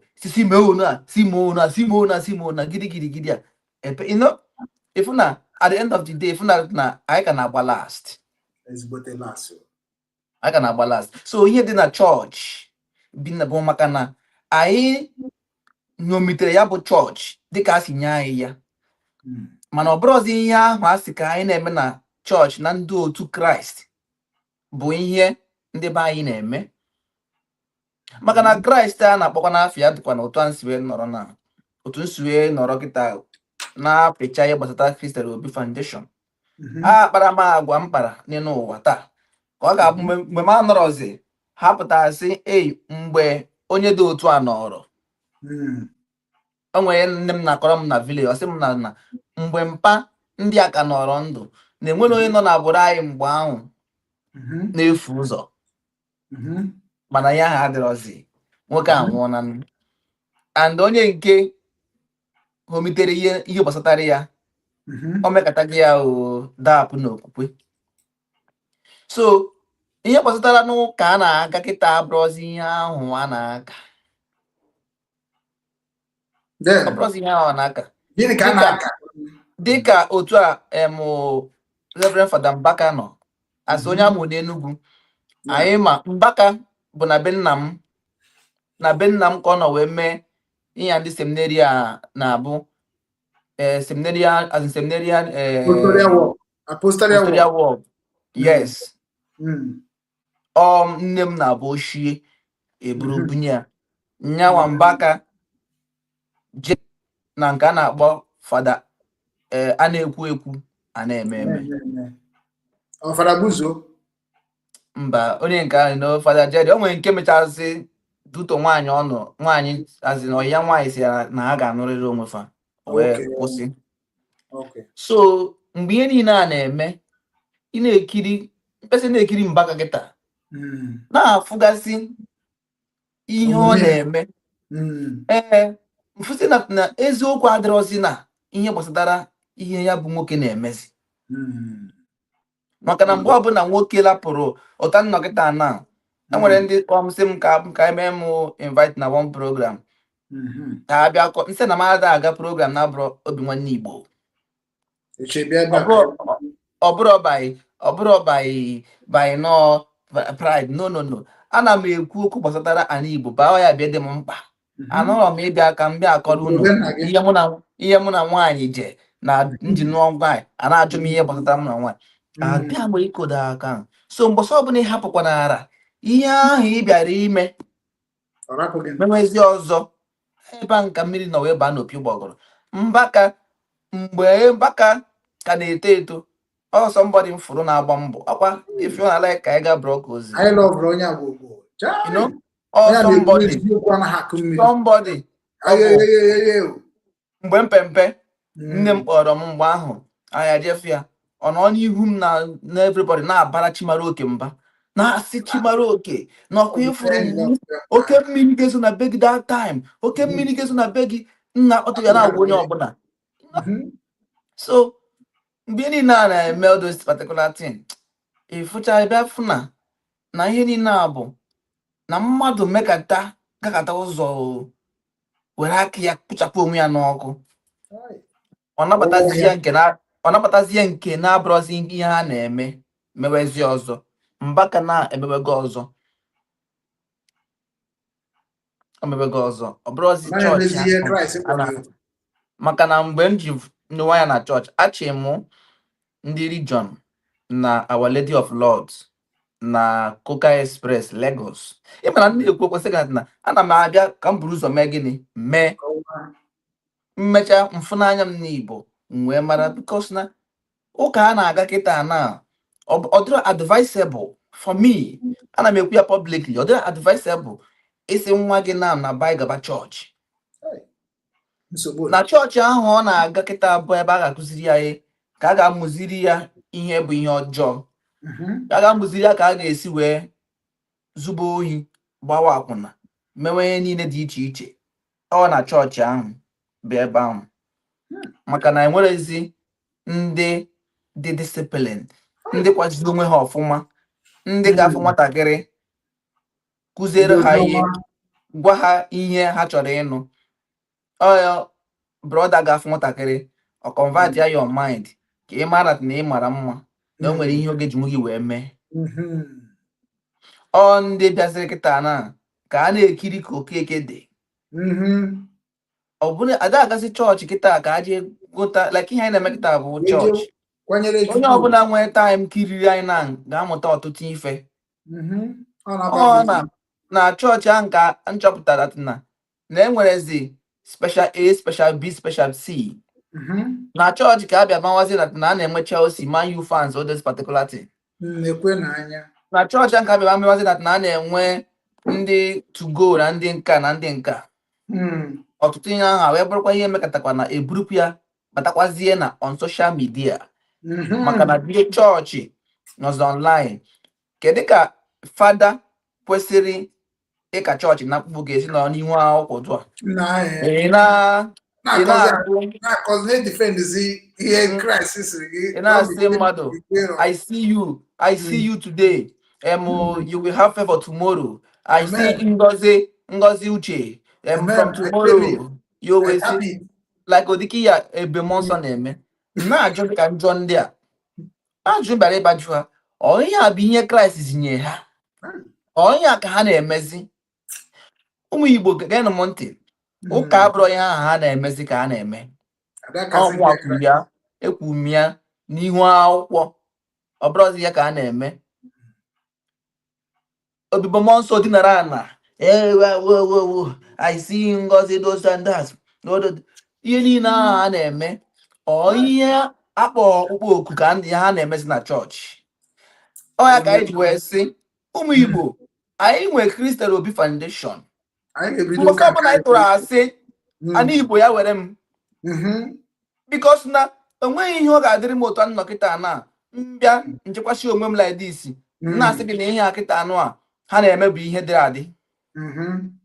Kedu ka ụka si wee dizie na nke be anyị eke nka anụ a na-akpọ nke anọ Lagos, daalụ Chukwu gozie oke nke anọ Ebuka Obi. So otu akịta onye anọ kịta ọ dị happy na ndị be anyị na-abịa, onwere ndị be anyị na-eme film, na-eme movie. So ha bịa ọnọdụ owere status, ịma na ihe nọ n'ime ya management, ịma na ihe nọ n'ime ya management. Owere status Mother Mary so n'akụkụ were tablet, were microphone, oh just my God Jesus, oh my God, I see you will bless, you will be blessed in Jesus name. You know, chaplain so, na go nwayọ in a silent place when they meditate ka na emezi na o wee bụrụ ihe na-atọ ha ụtọ, maka na ndị be anyị amaghị nke bụ eziokwu. Ihe niile a kịta ifuru a na-eme abụọ meziri chọọchị, onye isi ya onye ikwute maka chọọchị ọ bụ problem. Otu akwadịkwa na ndị omenala kịta na nwa dibịa nọzi na on social media na ọ na-agba afa na eme nke ji wee mee, ebe nke ji wee mee, you know, maka na ndị ọcha gosiri unu ihe bụ fon, ndị ọcha gosiri unu ka a si use ịntanetị, ndị ọcha gosiri unu ihe gbasatara ife a. Enwekwe nku nchọpụtagoro ofe nna nna anyị a mụziri anyị ka na-erite ada. ofe nna nna anyị a nri anyị na-eri taa everything ihe I nna can nna anyị use. katịnyere ya tata. Mhm. Denụ ndị si na-abụ omenala ofu ihe ahụ kwa like kedu nke a mepere omenala chọọchị Ugwuzu Eziokwu Matias Ezeakụ. Matias Ezeakụ bụkwa another person bitere ezigbote ije n'ala Igbo. Well structured. Nne ya mụ na onwe m sokwe were na-akwado ihe gbasara ya, mana mgbe ọ nọkọtakwazi pụkwa ụtọ mpaka si pụkwa ofu ya nna gwagwa gị na mbụ mgbe ị mekọtara ihe ị bịara ị pụọ N'ebe ọzọ mgbe ahụ nke ị ga-amakwa na nwere ihe ọzọ ị bịara. Kịta ọ hapụkwe omenala ụzọ eziokwu, ọ hapụkwe nkụzi ọ na-akụzi banyezie na ihe dị otu a na etu a oke dị otu a. You cannot be addressing your people. How can you be trying to make your people to change? Ị na-akpọ ha ụmụ atụrụ. but he changed that. Ka mmadụ change and he changed. So ị bịa ozugbo ịpụgo from ofi Matias na Mbaka bụ ofi ihe ha bidoro na nke ọma before you know it ha pụọ na lane. Ama m ya mere ndị baiji adịrị otu a ọ dịkwa inform of very dark man. Ha bido from nke ezigbo ha mekata ha pụọ duto na onye ahụ adịrọ sure. Ọ ya ka m jụrụ onye isi ndị Igbo youth movement asị m ya ebe na onye njụ ya si ya ị trọstụrụ onwe gị. Ọ sị m gịnị na ọ trọstụrụ onwe ya 100 times 100 ihe a bransa ka ihe ndị bụ na trọstụrụ onwe m ọ bụrụ sọ m 100 times 100.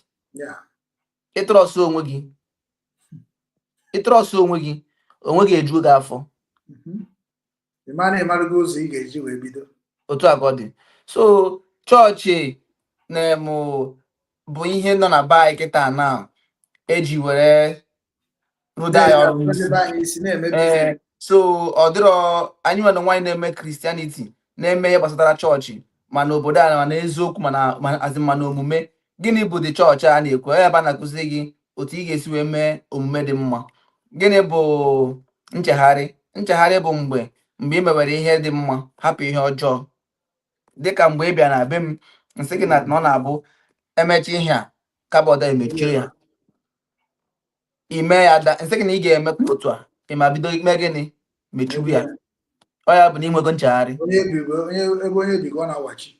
Ọ ya bụ na inwego gịnị inwego nchegharị. Mana ndị be anyị nchegharị fịa ha ahụ amaghị ihe bụ nchegharị amaghị ihe bụ ụka. Ihe ama bụ na ha na-aga die ọnya mere ha ji wee nọrọ die arụdị ha akwụkwọ. So chọọchị na be anyị bụ ihe na-ejere ndị gọọmenti na obodo Naijiria ozi. Ha ji ya n'ụdị chọọchị Christianity, jide ya n'ụdị Muslim, jide ya n'ụdị omenala. Because na Soludova gacha na chọọchị ha ka nwekwara dibịa ka na-agbara ha ọgwụ. Ọkwa nwe ndị gara Soludo mkpụrụ yorokọta sị na ọ ga-abụkwa gọvanọ ọzọ. So kịta a ga-ejezinyere onye nke a bụ esi ya. So ihe niile akịta nọ bụ ihe eji were na-distract our mind. Onye bụ anyị ji wee weta Christian Obi Foundation were sị na anyị ga-abịa n'ụka ka kụzikwere ndị be anyị ọdịnala Igbo na nkụzi na onye anyị bịara anyị abụọ ndị na-eti mkpu ndị oke na-eme odestin no anyị ada na pịpụrụ ihe na-abụrụ nkefa. Ihe anyị bịara bụ ka anyị nye gị ihe bụ oke gị. So ụka na-aba anyị tata ọ dịrọ advisable mmadụ ịhapụ nwatakịrị ya na-eto eto ka ọ na-aga na ya maka na emebigo ihe niile a na-eme n'ụka. Daalụ n'ụmụ Igbo. Okay, ndewo. Ịma na ọ na-abụ mụnwa bụ ihe ndị be anyị ndị Igbo let me put ndị Igbo ihe ndị Igbo ji kpọọ masị which is na a ga-akpọgide masị ọtere ha mmụọ na adị m eromansị okwu peji a bụ ebe a na-ekwu okwu na ha asa anya. Kedu ihe kpataranụ na ndị be anyị anaghị esozi usoro omenala be nna ha? Like let me not talk about omenala because omenala ha na-afụ ya ka ife ọzọ maka omenala bụ kedu ka isi eme n'ezinụlọ gị, kedu ka isi eme na Hamburg, kedu ka isi eme n'ala kolon? Ihe anyị na-eme n'ala kolon bụ omenala kolon. Like mgbe m bịa side gị nsị gị na ọ na-abụkwa o jide m asị nwoke ịnyụpụ nwa mmiri ime irerizi onwe m na ọ bụ na mfụ ya na ọdụbago m nke bụ na mama rụzi ebe edobere iwu a ga-eme ya, aga m ayọkwa ụzọ biko ekwe ka o si wee dị m mbilizie the road nwụsị ya ebe ahụ.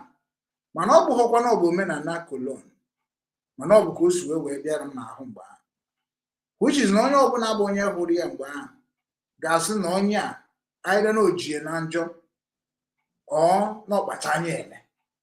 Ọnya ma eji wee gwa m sị m na kolon ahụ na nekwe ka esi eme, na ọ bụrụ na o jide gị ebe a nekwe ebe ị kwesịrị ịnọ, which is mụnwa na ụmụ gwakwara sị na ọ bụrụ na ịchọ ime ife anaghị eme a na-enwekwa ụzọ esi emegharị iwu ọ dịkwa mma. Ọnya mere na ịbịa na be anyị kịta na ndị be anyị bụ ndị si na ha bụ ndị Igbo. Ịbịa na be nna m ihe niile Anambra na-akpọ omenala abụrụ omenala be nna m. Everything. Imo steeti a na-ama afụ ebe ha na-eme omenala, Abịa na-ama afụ ha, mana ọ Anambra bụ juru na soshal midia.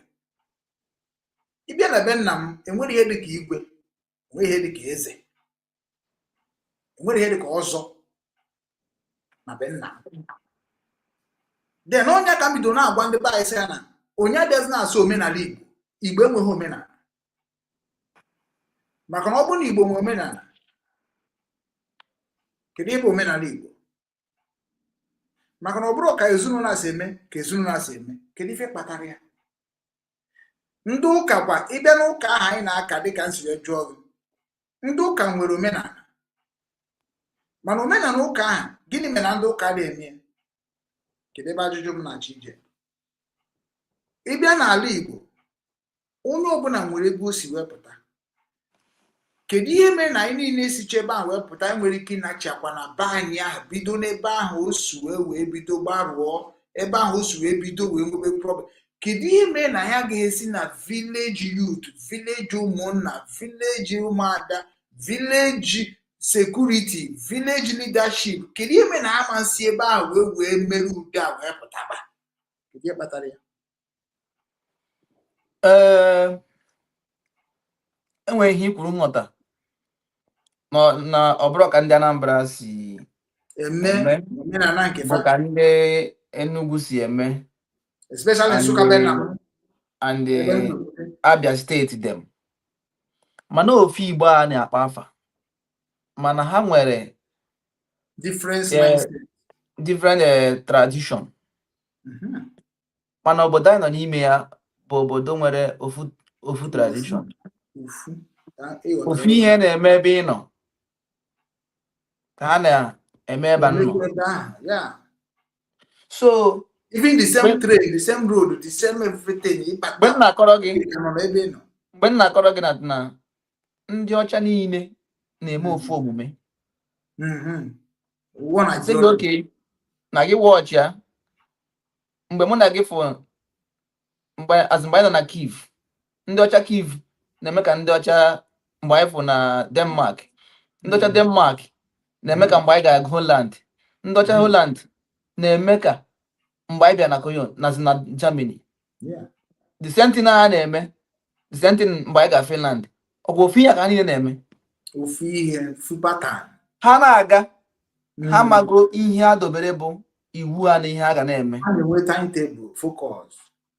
Onye ka na-agwa gị, ha da anọkọta atọ n'anya ene ka afọ oke gị ka afọ oke afọ.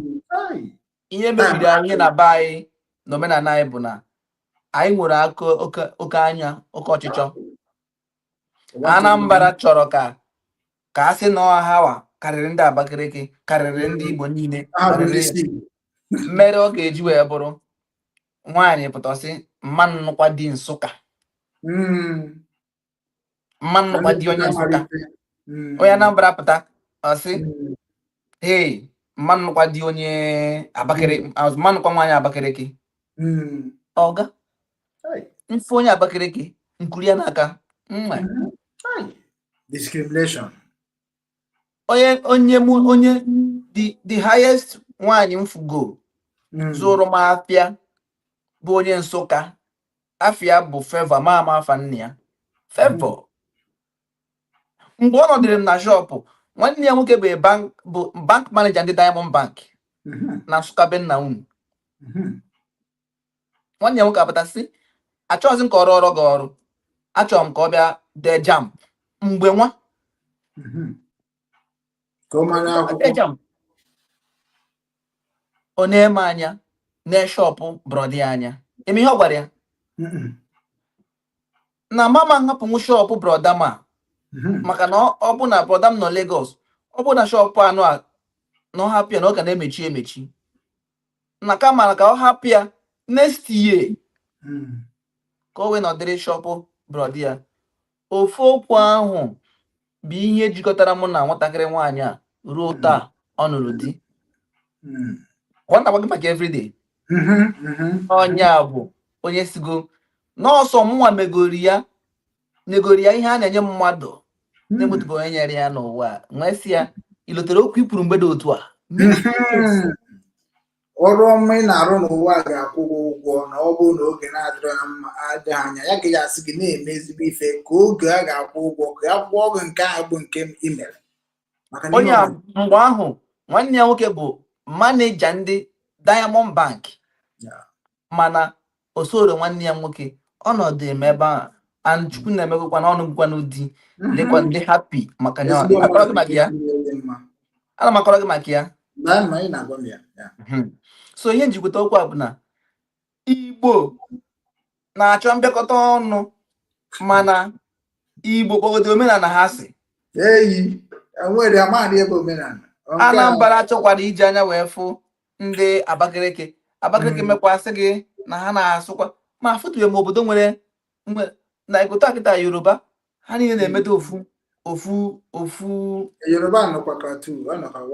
culture. Otu a ka ọ dị na nke ndị Hausa.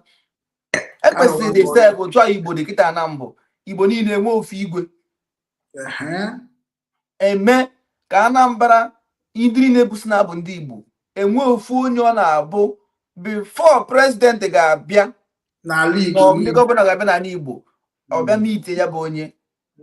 Ọ bụrụ bayi nọọ ndị ka wee dị nna dị tushi ma ọ nọ ndị dị otu a, ọ ga-abụrụ ndị dị atin. So ya bịa so emebi na ihe gbasatara be anyị. O nyere nsogbu maka na asụsụ be anyị na omenala be anyị ọ gbara iche iche. Ọ na-eme a na-asị na anyị bụ ndị Igbo, onye ọbụla nweze dịchazi shọ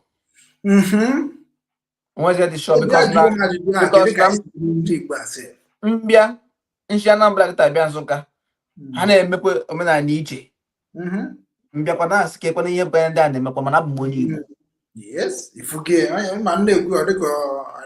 Aghọtanwuru m mbọsị m gara Abia steeti, nna onwekoduko mmemme ha na-emekwe, nna ihe anụ adịkwa n'ala Igbo, asị gị na otu ibe ndị a si eme. So anyị enwego that divide, nkewa ahụ dị n'ime ala Igbo. Ya bụ esi ebute nsogbu anyị na-enwe kịta tata n'ala Igbo. Igbo kwesịrị isi Igbo bụ one nation. Igbo abụọ na sisi wepụ Biafra. Igbo bụ one nation, one obodo, one ndị Igbo. Abụ m onye Igbo. Asụsụ nna asụ kịta ka ị na onwe asụsụ n'ala Igbo. Onye ọbụla sụrụ Nsụka nna m anụ, onye ọbụla sụrụ Abakaliki ana m anụ. Ịsụ Abịa ọ masị gị sụọ ya nke bụ njeka eme anụ ma adụ, aga m ama ihe ịgwa m. Gosi na ntị m anụ maka azụmụstara Igbo enwere m ya, o jupụtara m n'ime obi. So nke m fụrụ kịta na bụ na ihe gbasatara omenala anyị n'ala Igbo ọ bụrụ ofu ihe, and o nyere anyị nsogbu n'ala Igbo. Daalụ Chineke. Ndewo na m, anyị na-achịkọtazi ya, anyị anọla. So ya ga-eji wee chịkọta ya bụ aga m ajụ gị ajụjụ a, anaghị m achọ ka ịsa m ya kpọgom.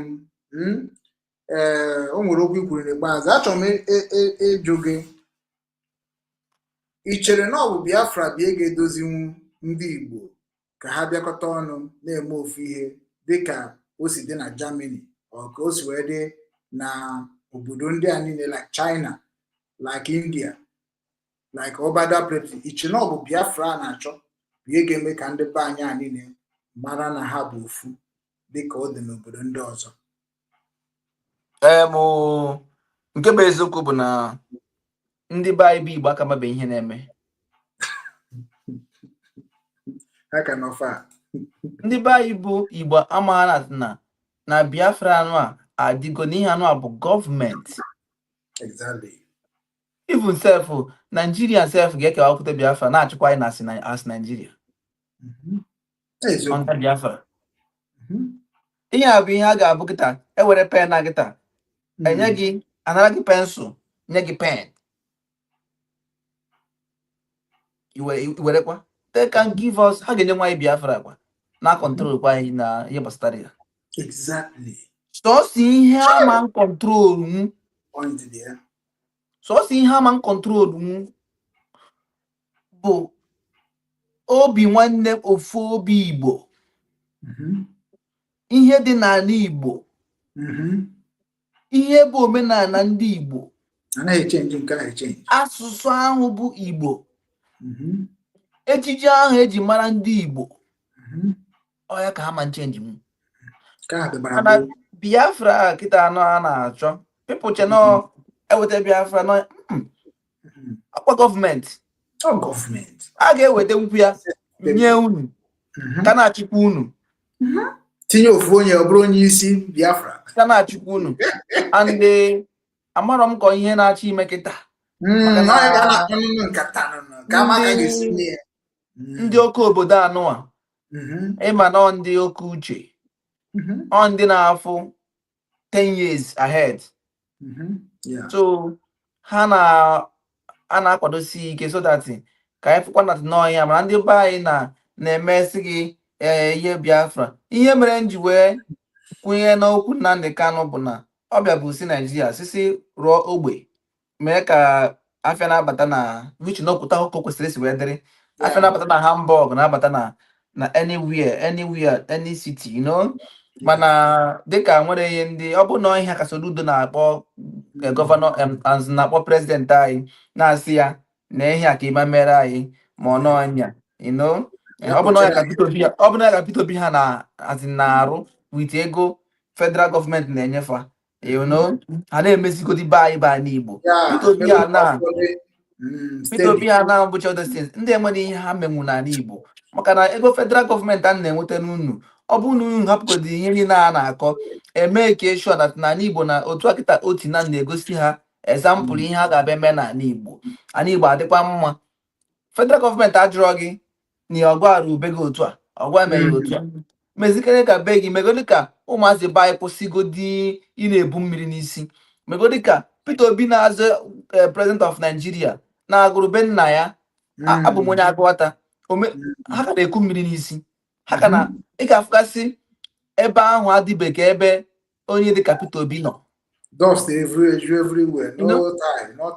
Ịpụta ya ọ bụrụ na ọkụkụ na-enwe ịpụta na-asị m na nna ị ga-emenwu ike ị ga-emenwu na Nigeria ebe be gị charity as in begins at home. So nke bụ eziokwu bụ na ndị be anyị akpọ Biafra ọ na-enye ha joy too much. Agwa gị na m achọghị na-etigasị ọnụ gbasara ọ na-enye ha joy mana amabịara na ihe ama nna nwaanyị na a ga-enye nwaanyị ya bụ Biafra dorukwa anyị ebe ngwa ha nọkwa tata. Mana ihe ga-eme nwaanyị anyị abụrụ ofu bụ na ọ bụrụ na anyị nọdị n'okwu Igbo ofu obi Igbo onye ọbụla mara bịa maka na agwagwo gị ya agwa ewenye aka elu kịta sị gị kedu agwete Biafra sị gị kedu ndị ya achị na Anambra gasị gị n'ọhawa Abia steeti asị gị nne Abakaliki gasị gị unu asị na gịnị ka unu na-akọ. So gịnị ka anyị ji wee na-agwa unu ya ụmụ Igbo na anyị chọrọ ka anyị bịa n'obi nwanne ka anyị dịrị ofu so that ka anyị bido n'ụlọ fụwa ihe na-eme anyị anya ọ ya binye dị na ajụjụ nke eji m tata. Daalụ nwanne m nwoke. Ya gaziere gị. Anyị ga-arapụ at least anyị kwuo onye ya ka ọ ga-adị na nso. A na-ekene gị Christian Obi Foundation. Ọ dị mma na anyị na-abịakwa na-agwa ndị be anyị nwayọọ nwayọọ, a ga-emecha mara ya. Ọ bụrụ na ha mara ya taa, ha ga-ama ya echi, and oruo next program enwere m ike njugodigo strọkchọ ị chọrọ iji wee hibe Christian Obi Foundation n'ala Igbo. Kedu ife ị gaghị esi mee ka o bido rụba ọrụ, ka enwee ndị ka ọ rụba ọrụ ozugbo, ka enwee ndị na-ebenefit na ya, bikos ịma na enidiri ka enwee ebe a na-akụziri ndị mmadụ ife, na-akụziri ha, na-enyere ha aka. Anyị agaghị na-eche gọọmenti, agaghị na-echekwara ndị si na ha na-achọ ka e nwetara ha ala Igbo tụrụ ihe ọ bụ ha chọrọ. Ihe anyị na-achọ kịta na-abụ kedu ka anyị ga-esi wee bido na-eme ndị be anyị ka ha mata ihe bụ nsogbu ha. Onye bụ ebe anyị dị anyị kwa. Ndị Igbo gere anyị ntị n'ọnụ, ya gaziere unu, amasị unu ka ọ dịkwa na echi. Nwanne m nwoke werezie ofe okwu gwa ha ka ha marakwa na ha anabago. Daalụ na ụmụ Igbo. O jupụtara m n'ọṅụ nke ukwuu na m apụtago, maka na mụ na onwe m na-asị bụ na m achọrọ, ana m emeta ifele, so achọrọ m ịnapụta n'ihu akwụkwọ, mana nwanne m nwoke pụtara sị gịnị na m ga-apụtarịrị n'ihu akwụkwọ a bịa soro nye aka ihe gbasara ndị be anyị. So a sị m ụmụ Igbo, onwebi ihe mebiri ya. Onye ọbụla bụ onye Igbo ka mụọ down. Obodo ọbụla ịfụrụ dị mma tata, obodo ọbụla ịfụ dị mma tata nwere mgbe ọgbaghara dị n'ime ya. Onye a bụ ihe a bịara ụwa ime, ọya bụ ụtọ ụwa. Gidigidi anụkata kpọ ndị Igbo kịta na-abịanyụ, mana ka anyị gbaa mbọ na-anọ n'eziokwu, na-anụ eziokwu, bịa na anyị nso kwụ na-anụ onu anyị. Enwere ihe anyị ga-emenwu otu a nyere anyị ohere a. Enwere ihe anyị ga-emenwu ka anyị Igbo dịkwa mma ọzọ. O nwere ihe anyị ga-emenwu ma unu nye anyị ntị unu. Anyị ga na-agwa unu okwu anyị ga-eji wetụ ata uche unu. Anyị unu abụla ofu wee mara ihe anyị ma. Anyị eji n'ime akwụkwọ mee gịnị wee pụtụ wee nọrọ ofu. So ụmụ Igbo, daalụ. N'afọ m bụkwa Chinechelụ m Eze Ibekwe, ọmụnwa chọpụta Christian Obi Foundation. Ọkwanụ mụnwa nọkwa onda Obi Nwanne Ofu Obi umbrella, were sị na eso njide ya bụ umbrella wee sị ụmụ Igbo niile nọ n'ụwa niile, ebe ọ bụla ị nọ, bịa nụkwu njụ ese. Ndị nwere ego n'ala Igbo, tinye na ya aka na enwere ihe anyị emenwu ka anyị Igbo dịkwa mma ọzọ. Daalụ n'ụmụ Igbo. Chukwu gọzikwa unu niile. Daalụ. Igbo bụ Igbo ndị ọma na-ege m ntị, ekenekwa m unu wee na-asị nke onye chiri ya zere. Ndị ụmụnne anyị bụ ndị ọzọ anyị mekwara invite duto ka o si wee dị, ha dịcha na taịm wee tinyere adịcha ha mma. Ịma onwe ndị na-eje ụka, ụgwa ndị na-eje, onwe ndị a na-abịakwa evisiti. Ụbọchị ụka na-adị very tight to ndị nọ n'obodo oyibo. So anyị na-aplan kwa nwere program anyị na-aplanụ ọwa ọkwụọ nke a general program. The title of that program ga-abụ ihe a na-akpọ critical talk show.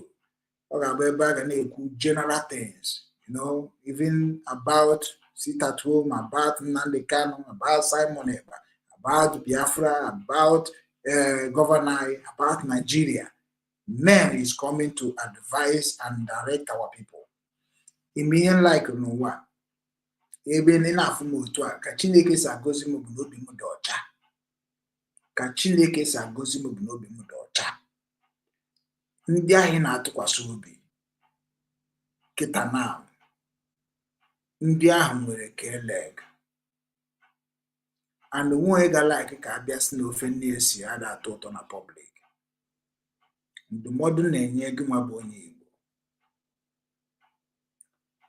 Nwanne gị mee mmehie, gwa ya na o mere mmehie. Nwanne gị mee ọfụma, gwa ya na o mere ọfụma. Ihe na-egbu anyị na strọgụl a bụ pretenders. Ife onye na-ekwu eziokwu gbara ya ọsọ. Ndị akịta asị onwe nke ọ ga-abụ nnọkọtala mgbe Soludo bịara mee nọnsensị o mere uche ọ dịrọ mma, zie ya ozi, gọrọ ya ọfọ ọnwụ maka na ọ dịzabụ ịdị ndụ. Why? ọ na-eji ndụ ndị ọzọ egwu egwu. Ịjụọ m gịnị ka njikwa okwu nsị ya, o ji ndụ ndị mmadụ egwu egwu. And ihe mere onye ọchịchị bụ ime ka ndụ dị, ka akụ akpatara akpata dị. Atighị ogogo na ọchịchị ka ị bịa tibe ọda. Befi na-eme ka ọ daruo ndị mmadụ aka, ị ga-aga n'usoro. Ndị ọcha ga-anọkọta bịa n'ime afịa ebe ụmụnne ha na-azụ afịa si mba unu ga-emechi bikos na ebe m na-arụ ọrụ na kọmpani, o nwere mbọsị ha nọkọta sị na ya agaghị abịa ha echi. Ọ bụrụ gọọmenti, mana gọọmenti na-akọntrol afịa niile dị n'obodo a, mana ha o nwere ebe limiti ha jedebere. Mana ịbịazie na nke anyị kịta, ịfụ na Soludo amaghị ebe limiti ejedebere n'ime afịa. Ọ because of corrupt power, I think so. Because so feel that na ndị a niile gbara okirikiri bụ Boko Haram supporters, na ha nwere ike agbagbu ofu onye ndị ọzọ awa. Mana o nwere revolution nchọrọ ịgba Soludo na onwe a na-ekwu everyday. Nnamdi Kanu enwere ike idozi nwa ala Igbo without ụmụ Igbo. Ụmụ Igbo ga-eji aka ha binye n'oge na-adịghị anya. Ọ bụghị Nnamdi Kanu bụ problem ndị Igbo. That is why we need to release ka ọ na-aba be nne na nne. And ụmụnne Nnamdi Kanu ji ihe gbasara Biafra wee na-eme business. Anyị achọbeghị turn against all of you. But anyị ga-turn against of ndị afara ibe. O nwere ike dị ndị mmadụ nọ n'ụwa ka ọ bụ egwuregwu. Onye ka na-agwa ụmụnne Nnamdi Kanu, unu chọọ ka anyị lapụrụ unu Nnamdi Kanu kwuru na ya bụgodobe na Sokoto. It's possible. But ọ bụrụ unu chọọ ka anyị were obi nwanne, obi ebele na-echetakwa ọrụ aka Nnamdi Kanu nọ na redio Biafra. Wanu na-ejizi na case Nnamdi Kanu na-disturb ndị Igbo. Because when we ask you people what is going on, I know they tell us. So for me, ihe gbasara case Nnamdi Kanu, I'm not interested. What I'm interested in is kedu ife ga-eme ka Igbo dị mma. Na kono onwego ndị goro case Nnamdi Kanu, and ndị goro ha na ha gorobe. I'm trying to tell you, even Igbo youth apụtara nụ. Afọ m nwa onye isi ndị Igbo youth ojigokwa ebe ahụ. We just na-asịrị ya na ọ bụ ihe mapụ afọ ukwuru na-eme. Nnamdi Kanu kwuru okwu mana ọ dị ka onwere okwu ihe tinyere Nnamdi Kanu n'isi. It can be possible na Jubilee ebidogokwa n'ebe Nnamdi Kanu. I'm telling you the fact. Because a Mapo Afro is nobody and shall never be nobody. It shall never be somebody. Now go no, I don't fucking care. You know why? Because now Abumwam of Sidike na Igbo. Onye obuna na akwade Mapo Afro is a criminal. Is a criminal. I do not apromo otegun kuberie mgbe ndị US na support they herself. Mu apụta na this struggle to thief. Mu apụta na this struggle to deceive. Mu apụta na this struggle to look for power because I'm in power already. Ebum power ebum ebube. Ụzọ m ghere oghe. Adịmakwa ụzọ m alala ụla. Onye aka Igbo ji wee respect m. And ndị na-respect m bụ ndị ahụ Chukwu tere mmanụ. Mana ndị ori na ndị ama ndị ogbu mmadụ. A sị na ebe onye ọsọ ruru onye ije ga-eru ya. Ụbọchị nta anyị ga-achụ n'Owere nche. Kwefuru egwu anyị na-akụ, okwa ha n'azụ. Mmiri ga-ama efi n'anya. Very soon. Onye ọbụla na-support Mapo Afro is a criminal. And made a program personal. And ihe onye isi you to me, onye isi listen to me very careful. IPOB. John Nnamdi Kanu kọwara gị about how many coordinators, names of IPOB worldwide. Don't quick my so IPOB abụrụkwa property Nnamdi Kanu. Imanu na aghọtabe ihe na-eme na this life. You see this Biafra, ọ gafegokwa Nnamdi Kanu power. Onye mere many people na-esi onwe ha esi. Enwe ndị nke Simon na-esi onwe ha. Ndị nke IPOB kita na US na-esi onwe ha. Ndị nke Wazirike na-esi onwe ha. Ndị ukwu Chemefo na-esi onwe ha. Ọmụnwa bụ obi nwanne nke ndị Igbo si n'oge ofu obi ka anyị ga-eji nweta ya anyị na-achọ. Isi na power ka ịchọ si nyekwe gị power ahụ ka ị were mebe ihe ọbụla ị chọrọ ime. Maka na ihe na-agwụrụ bụ na mgbe ọ ga-esu o nwere reason Nnamdi Kanu ji egwu maka Somalia mgbe ọ ga-esu. Mana ana m agwa Nnamdi Kanu na-ezikwa ozi dị mma o. Ọkwa nwoke ka ịbụ mụ amụ nwoke, nwoke adasị nwoke bi ya pass you. Anaghị eme n'ala Igbo. Do never ever use him more powerful to talk to men. Never.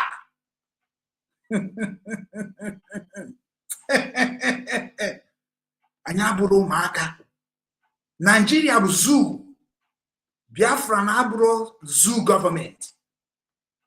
We can never ever support who we don't know. Anybody who do that will die instantly in this struggle. In this 2026. Anybody when they support anybody we are not seeing on live stream or anywhere or live, Chineke nkusu nkenda ya will destroy you. You will die helplessly. Adime ekwu bro na abo. Onye ọbụla na support ma powerful. Ana magbaku nie. Onye ọbụla na support ma powerful. Chineke ga-akpọkwa gị ọkụ na eke. Chineke ga-akpọkwa gị ọkụ n'orie. Chineke ga-akpọkwa gị ọkụ na nkwọ.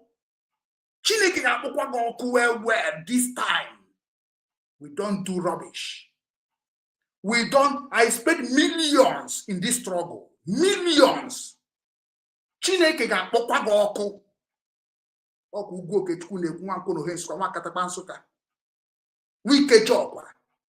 I don't give a dime. It is time you people will respect yourself in this useless you online. How can a mapoa? Who is this idiot? Who is this fool? I know how go Biafra because of Nnamdi Kanu. I know how go Biafra because of anybody. Bunu geji Maria ni ihe nunu na-eme nunu ka boss on ala Igbo, boss on ụwa niile is coming. Mark my word. And you go see am Chineke nkusu nke ndị a ga-akpụ na ezigbo ọkụ. Ọ ga-akpụ na ezigbo ọkụ. Because una mara ihu na-egotere onwe unu. Until the time eruo. Hello, Colon, what's up? Obi nwanne ndị Igbo na-ekene.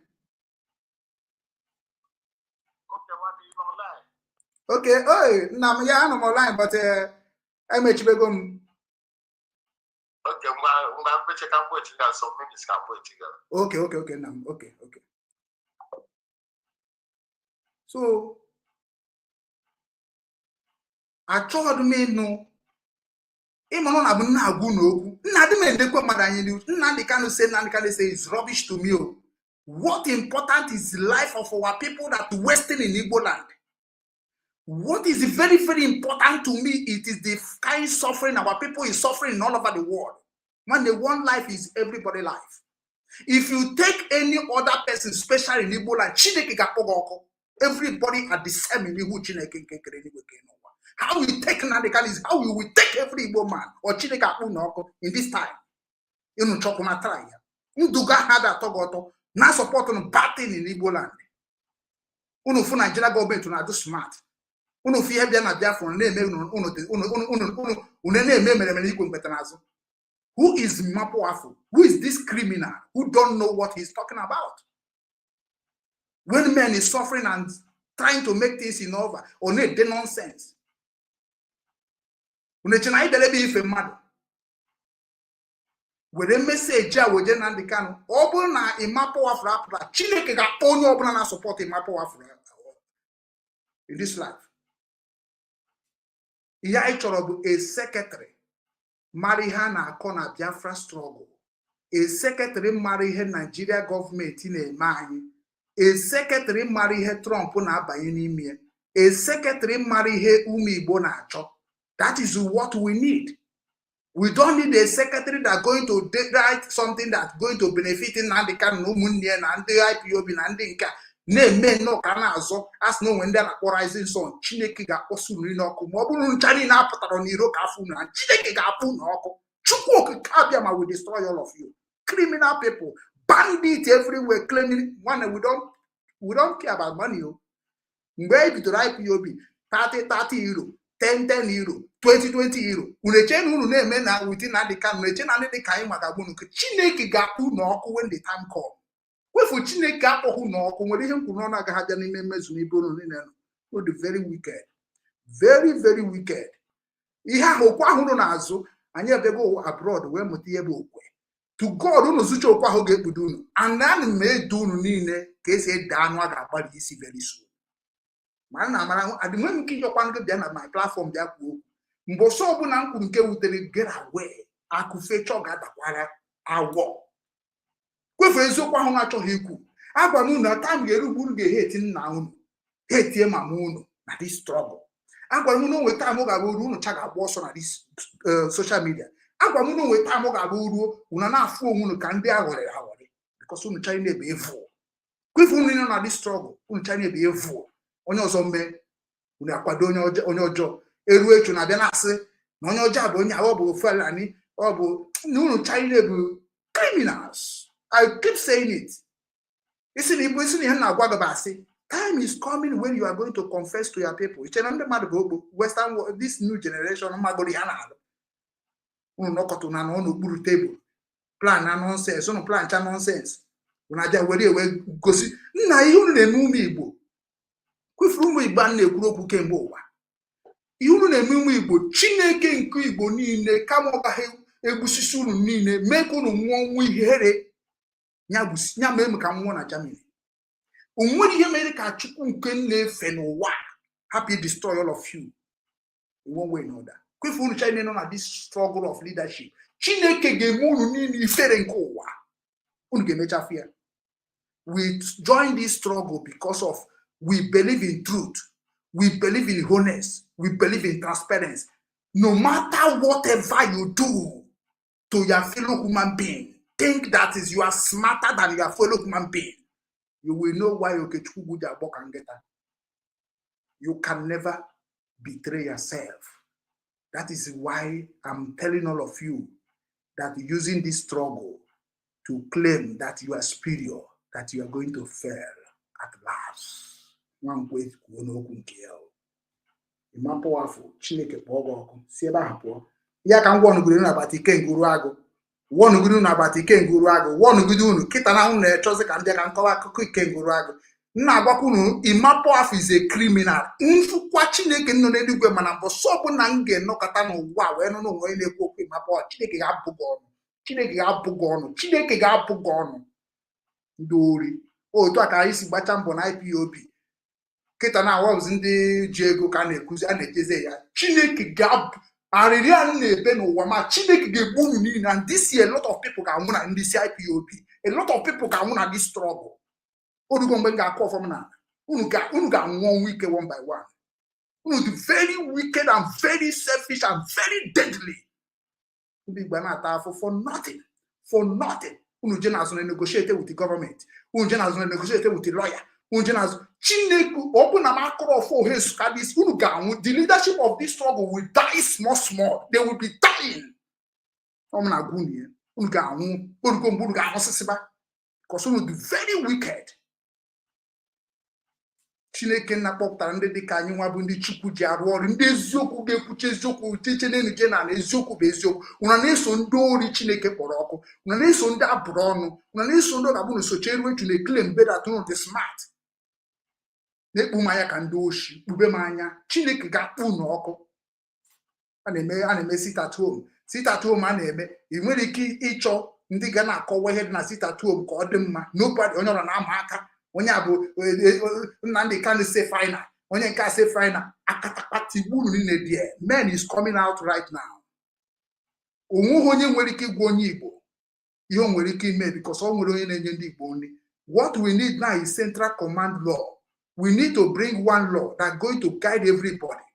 Whoever that like to talk about Biafra, we need to have one law that's going to guide us. Not only Obuna Bione Kunuzonkia, Simon Werenikia, Imapo DOS Werenikia, Uchemefon Werenikia, Wazike Werenikia. What are you people doing on ourselves? Nduri. And they meeting at time Adrosum. Only Obuna Choro. If I'm na phone, kita now time agago because I'm going out. Oka do kwa nwere ike mbata na mgbede. Ngekwu ma ngede maka Imapo afura. Were the message awuje na ndị kan. Onye ọbụla na-akwa si no Imapo afu, ọbụna meji anya m wee fe Imapo afu. Chineke ga onye ahụ bụ onye kwuru okwu Imapo afu. Chineke ga destroy ya na ekenori na afọ na nkwọ. Hate me today. Maka na ihe ga-eme gị ga-akakwa nke ga-hate. Nke ga-eme gị na ọbụna ihe hate today. Hate me because ihe ga-eme gị Nduri.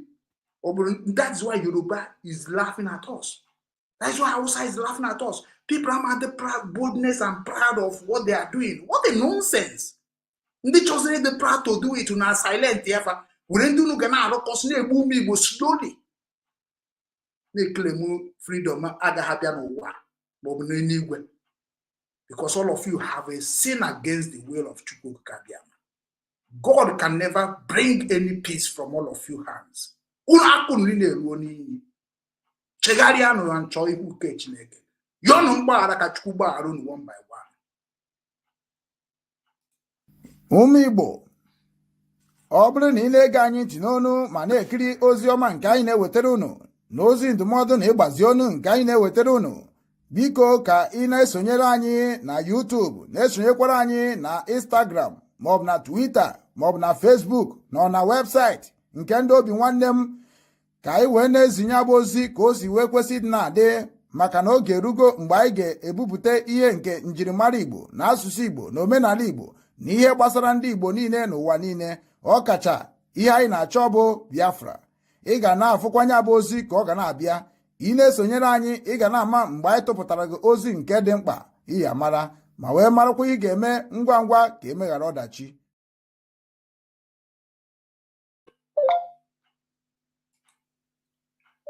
Ndewo.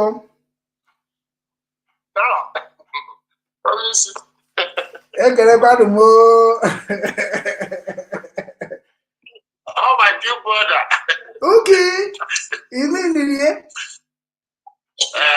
Imana even nduwa imana ya fube n'ọkwa ya anyị na-akpa ọsọsọ na voice note na adụm amakwa ndị mmadụ no.